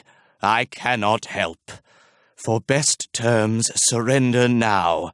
The worse you hurt them, the harder will be your fate." Tamurello's face receded into the gray membrane, which now snapped away from the frame and disappeared, leaving only the beechwood backing panel. Carfelio cursed and dashed the frame to the floor. He descended to the floor below and walked back and forth with hands clasped behind his back. He turned and called to his servant, "The 2 children! Bring them here at once!" On top of Tactor, the captain of the engineers suddenly leapt in front of the catapults. "Hold your fire!" Ilus came forward. "What goes on?" "Look!" the captain pointed. "They have put someone up on what is left of the roof." Shimrod said, "There are 2, Glyneth and Drun." Ilus, looking across the gulf, for the first time saw his son. Shimrod, beside him, said, "He is a handsome boy, and strong and brave as well. You will be proud of him. But how to make rescue? They are at Carfelio's mercy. He has cancelled our catapults. Tinsinfiral is once more invulnerable." Glyneth and Drun, dirty, bewildered, unhappy, and frightened, were seized from the room where they had been confined and ordered up the spiral staircase. As they climbed, they became aware of a recurrent impact, which sent vibrations down the stone walls of the tower. Glyneth stopped to rest, and the servant made urgent gestures. "Quick! Sir Fode is in haste!" "What is happening?" Glyneth asked. "The castle is under attack. That is all I know. Come now, there is no time to waste." The 2 were thrust into a parlor. Carfelio paused in his pacing to survey them. His easy elegance was absent. He seemed disheveled and distraught. "Come this way. At last you will be of use to me." Glyneth and Drun recoiled before him. He urged them up the staircase, into the upper levels of the tower. Above, a boulder plunged down through the broken roof to batter at the far wall. "Quick now, up with you!" Carfelio shoved them up the sagging and broken staircase, out into afternoon sunlight, where they stood cowering in expectation of another projectile. Drun cried out, "Look to the mountain yonder!" "That's Shimrod up there!" cried Glyneth. "He's come to rescue us!" She waved her arms. "Here we are! Come get us!" The roof groaned as a beam gave way and the staircase sagged. "Hurry!" cried Glyneth. "The roof is falling under us!" "This way!" said Drun. He led Glyneth close to the broken battlements, and the 2 gazed in fascinated hope across the chasm. Shimrod came to the edge of the cliff. He held a bow in one hand and an arrow in the other. He gave them to an archer. Glyneth and Drun watched him in wonder. "He's trying to signal us," said Glyneth. "I wonder what he wants us to do." "The archer is going to shoot the arrow. He's telling us to be careful." "But why shoot an arrow?" The line from Mergen's spool, so fine as almost to float in the air, could not be broken by the strength of human arms. Shimrod carefully laid the thread along the ground, back and forth in 10-foot bites, so that it might extend freely. He held up bow and arrow so that the 2 wistful figures, so near and yet so far, might divine his purpose, then tied an end of the thread to the arrow. Shimrod turned to Cargus. "Can you flight this arrow over the tower?" Cargus fitted arrow to bow. "If I fail, pull back the cord and let a better man make the attempt." He drew back the arrow to arch the bow, raised it so that the arrow might fly its farthest course, and released. High through the sky, down and over the roof of Tinsinfiral, flew the arrow, the thread floating behind. Glyneth and Drun ran to catch the thread. At Shimrod's signal, they tied it to a sound merlin at the far side of the roof. At once the thread thickened to become a cable of braided fibers 2 inches in diameter. On Tactor, a squad of men, putting their shoulders to the rope, pulled up the slack and drew it taut. In the parlor, 3 floors below, Carfelio sat glumly, but relieved that he had so ingeniously halted the barrage. What next? All was in flux. Conditions must change. He would exercise his keenest ingenuity, his best talents for agile improvisation, that from this dreary situation he might salvage the most and best for himself. But despite all, a dismal conviction began to ease across his mind like a dark shadow. He had very little scope for maneuver. His best hope, Tamurello, had failed him. Even if he could maintain Droon and Glyneth on the roof indefinitely, he still could not endure a siege forever. He made a petulant sound of distress. It had become a time for compromise, for amiability and a clever bargain. What terms would his enemies offer him? If he surrendered his captives and Shimrod's goods, might he be left in control of the Vale? Probably not. Of the castle itself? Again, probably not. Silence from above. What might be happening on Taktor? In his mind's eye, Carfelio imagined his enemies standing at the edge of the cliff, calling ineffectual curses across the wind. He went to the window and looked up. He stared at the line across the sky and uttered a startled cry. Already from the edge of Taktor he detected men preparing to slide down the rope. He ran to the stairs and bellowed down to his captain, "Robnet! A squad to the roof! In haste!" He ran up to the wreck of his private quarters. The stairs to the roof sagged under his weight, groaning and swaying. With a tread as light as possible, he climbed up. He heard Glyneth's exclamation and tried to hurry, and felt the stairs give way beneath his feet. He lunged, and catching a splintered roof beam, pulled himself up. Glyneth, white-faced, stood above him. She swung a length of broken timber and struck at his head with all her strength. Dazed, he fell back and hung with one arm over the roof beam. Then, making a wild grasp with the other arm, he caught Glyneth's ankle and pulled her toward him. Droon ran forward. He held his hand into the air. "Dasenak! My sword, Dasenak! Come to me!" From far across the forest of Tondreval, from the thicket into which Carfelio had flung it, came Dasenak the sword to Droon's hand. He raised it high and thrust it down at Carfelio's wrist and pinned it to the roof beam. Glyneth kicked herself free and scrambled to safety. Carfelio gave a poignant cry, slipped to hang by his pinned wrist. Down the rope, riding a loop, came a squat, broad-shouldered man with a dark, dour countenance. He dropped upon the roof, went to look at Carfelio. Another man slid down from Taktor. They lifted Carfelio to the roof and bound his arms and legs with rope, and then turned to Glyneth and Droon. The smaller of the two men said, "I am Yane. That is Cargus. We are your father's friends." This was said to Droon. "My father?" "There he stands, next to Shimrod." Down the line slid man after man. Carfelio's soldiers tried to fire arrows from below, but the embrasures were set unsuitably in the walls, and the arrows went astray. Tinsin Firel was empty. The defenders were dead by sword, fire, asphyxiation in sealed tunnels, and the executioner's axe. Robnet, captain of the guard, had climbed atop the wall which enclosed the parade grounds. He stood spraddle-legged, wind blowing his grey locks.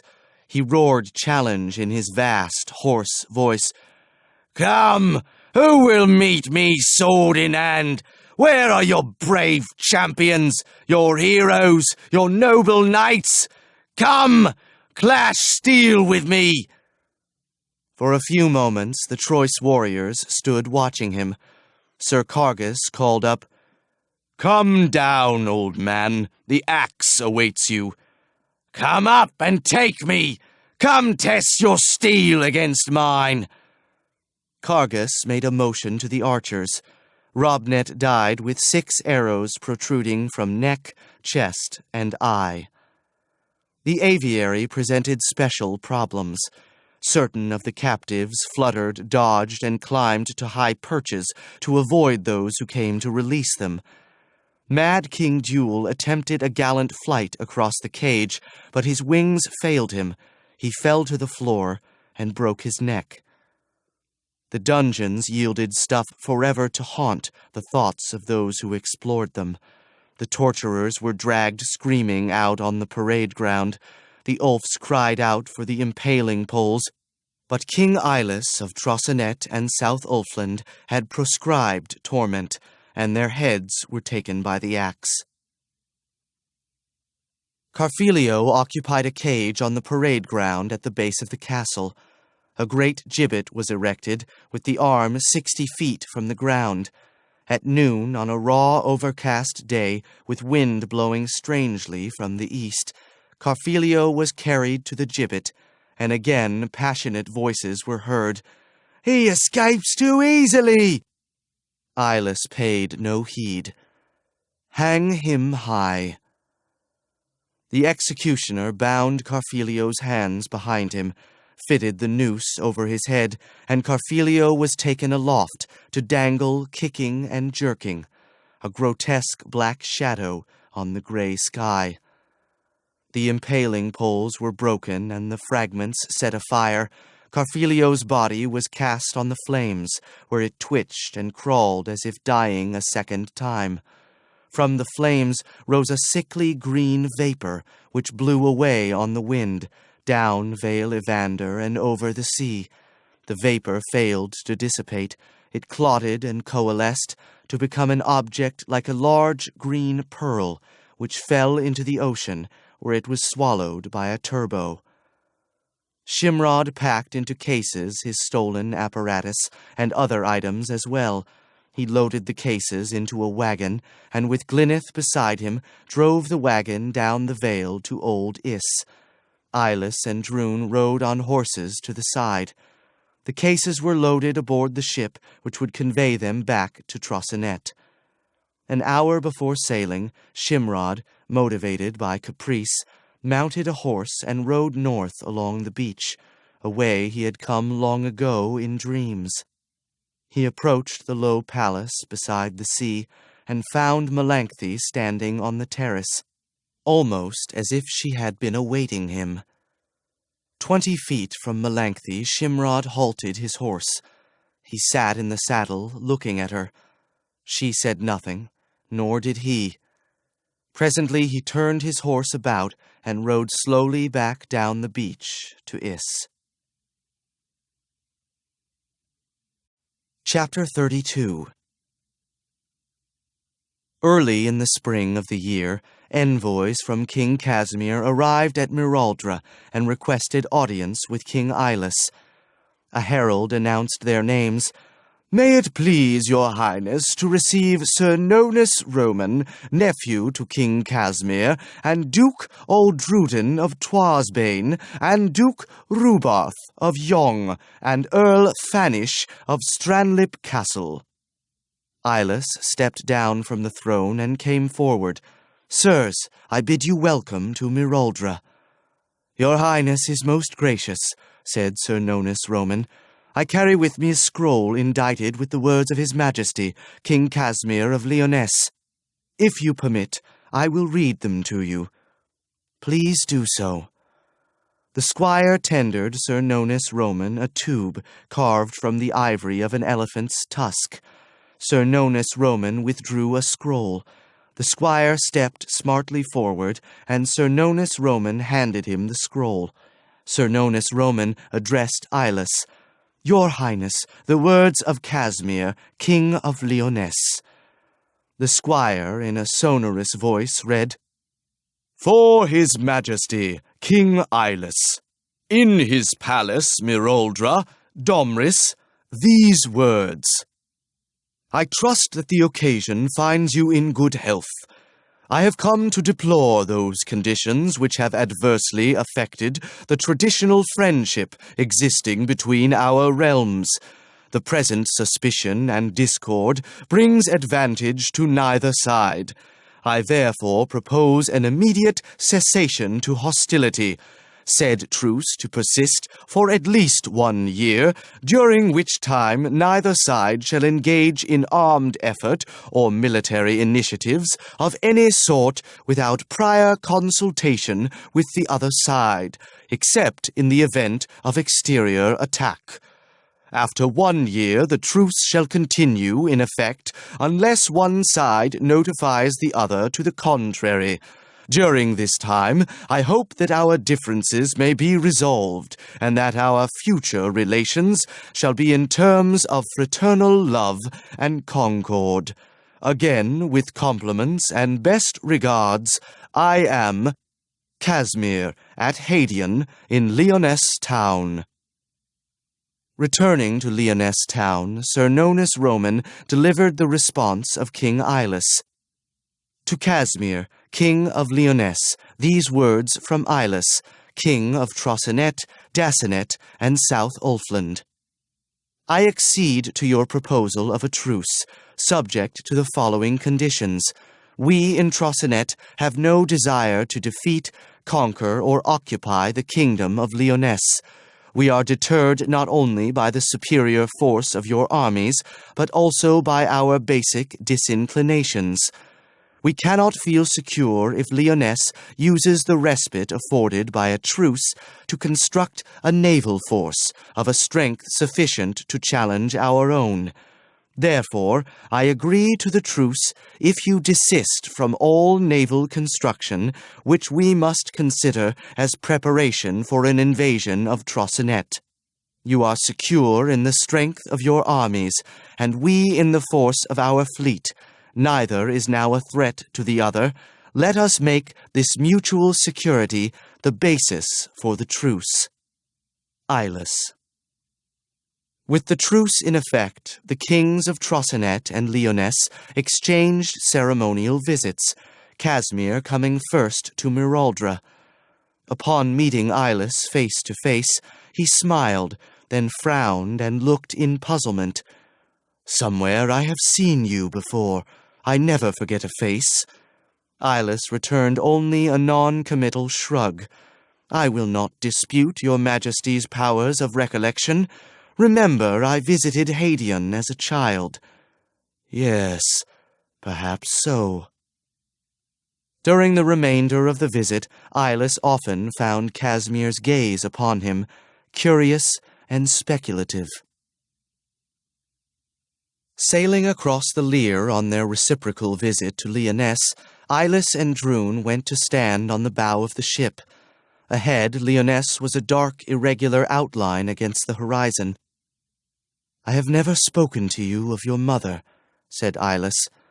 "Perhaps it is time that you knew the tale of how things went." He looked to the west, to the east, and then once more to the north. He pointed. "Yonder, perhaps 10 or 20 miles, I cannot be sure, I was pushed into the water of the gulf by my murderous cousin. The currents carried me ashore, as I hung on the very verge of death. I came back to life and thought that indeed I had died, and that my soul had drifted into paradise. I was in a garden where a beautiful maiden, through the cruelty of her father, lived alone. The father was King Casimir. The maiden was the Princess Suldrun. We fell deeply in love and planned to escape the garden. We were betrayed. I was dropped by Casimir's orders into a deep hole, and he must yet believe that I died there. Your mother gave birth to you, and you were taken away that you might be secure from Casimir. In grief and utter woe, your mother gave herself to death. And for this anguish, visited upon someone as blameless as moonlight, I will forever in my bones hate Casimir. And that is the way of it." Drun looked away across the water. "What was my mother like?" "It is hard to describe her. She was unworldly and not unhappy in her solitude. I thought her the most beautiful creature I had ever seen." As Ilus moved through the halls of Haedion, he was haunted by images of the past, of himself and Suldrun, so vivid that he seemed to hear the whisper of their voices and the rustle of their garments, and as the images passed, the two lovers seemed to glance sideways at Eyeless, smiling enigmatically, with eyes glowing, as if the two had been playing in all innocence no more than a dangerous game. On the afternoon of the third day, Eyeless and Drun departed Hadion through the orangery. They went up the arcade, through the sagging timber portal, down through the rocks, and into the old garden. Slowly they descended the path through silence, which, like the silence of dreams, was imminent to the place. At the ruins they stopped while Drun looked around him in awe and wonder. Heliotrope scented the air. Drun would never smell the perfume again without a quick clutch of emotion. As the sun settled among golden clouds, the two went down to the shore and watched the surf play over the shingle. Twilight would soon be coming. They turned up the hill. At the lime tree, Eyeless slowed his steps and stopped. Away from Drun's hearing, he whispered, "Suldrun, are you here? Suldrun." He listened and imagined a whisper, perhaps only a stirring of wind in the leaves. Eyeless spoke aloud, "Suldrun?" Drun came to him and hugged his arm. Already Drun deeply loved his father. "Are you talking to my mother?" "I spoke, but she does not answer." Drun looked about him down to the cold sea. "Let's go. I don't like this place." "Nor do I." Eyeless and Drun departed the garden, two creatures living and quick, and if something by the old lime tree had whispered, now it whispered no more, and the garden throughout the night was silent. The Troyes ships had sailed. Casimir, on the terrace in front of Hadion, watched the sails grow small. Brother Umfred came up to him. "Sire, a word with you." Casimir regarded him without favor. Solace, ever more fervent in her faith, had suggested the construction of a Christian cathedral for the worship of three entities she called the Holy Trinity. Casimir suspected the influence of Brother Umfred, whom he detested. He asked, "What do you want?" "Last night I chanced to notice King Eyeless as he came in for the banquet." "Well then, did you find his face familiar?" An arch and meaningful smile trembled along Brother Umfred's lips. Casimir glared at him. "As a matter of fact, I did. What of it?" "Do you recall the young man who insisted that I marry him to the Princess Suldrun?" Casimir's mouth sagged. He stared thunderstruck, first at Brother Umfred, then out across the sea. "I dropped him into the hole. He is dead." "He escaped. He remembers." Casimir snorted. "It is impossible. Prince Drun is all of 10 years old." "And how old do you make King Eyeless?" "He is, at a guess, 22 or 23, no more." "And he fathered a child at the age of 12 or 13? Casimir paced the floor, hands behind his back. "It is possible.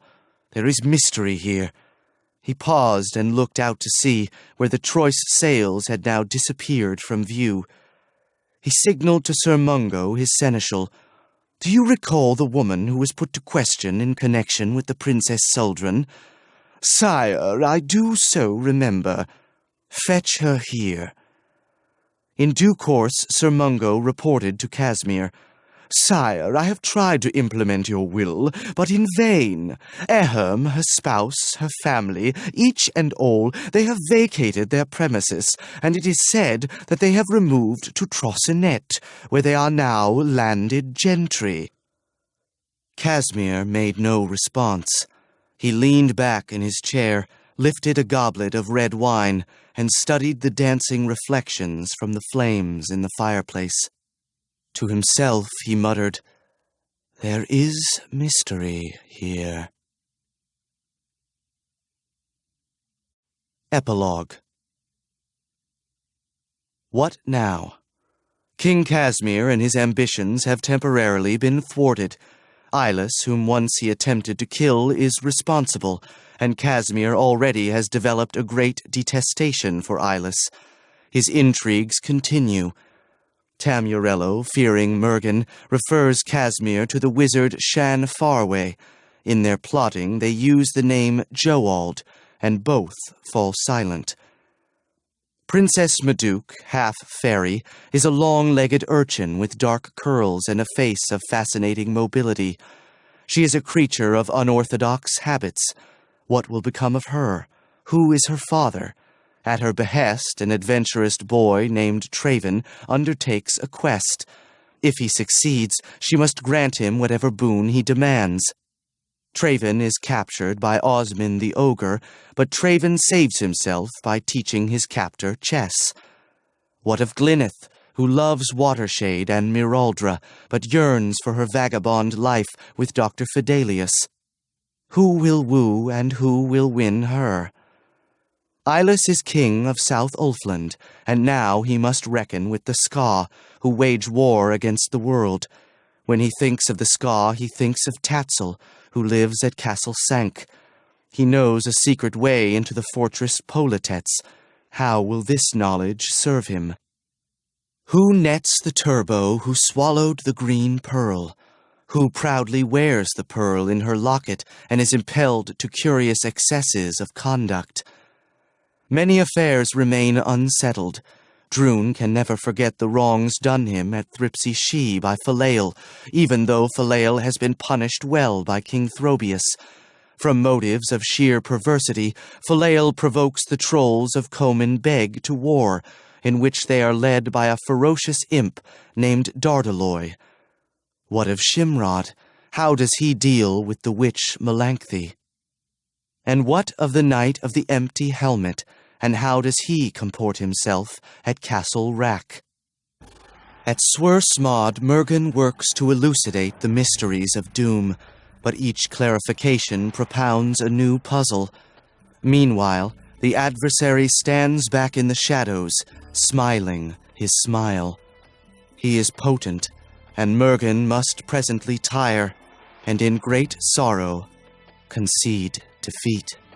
Thank you for listening to our audiobooks. We do our best to regularly upload quality books with clear narrations.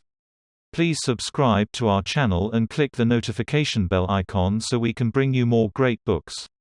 Thank you very much, and we hope you enjoyed listening to your audiobook.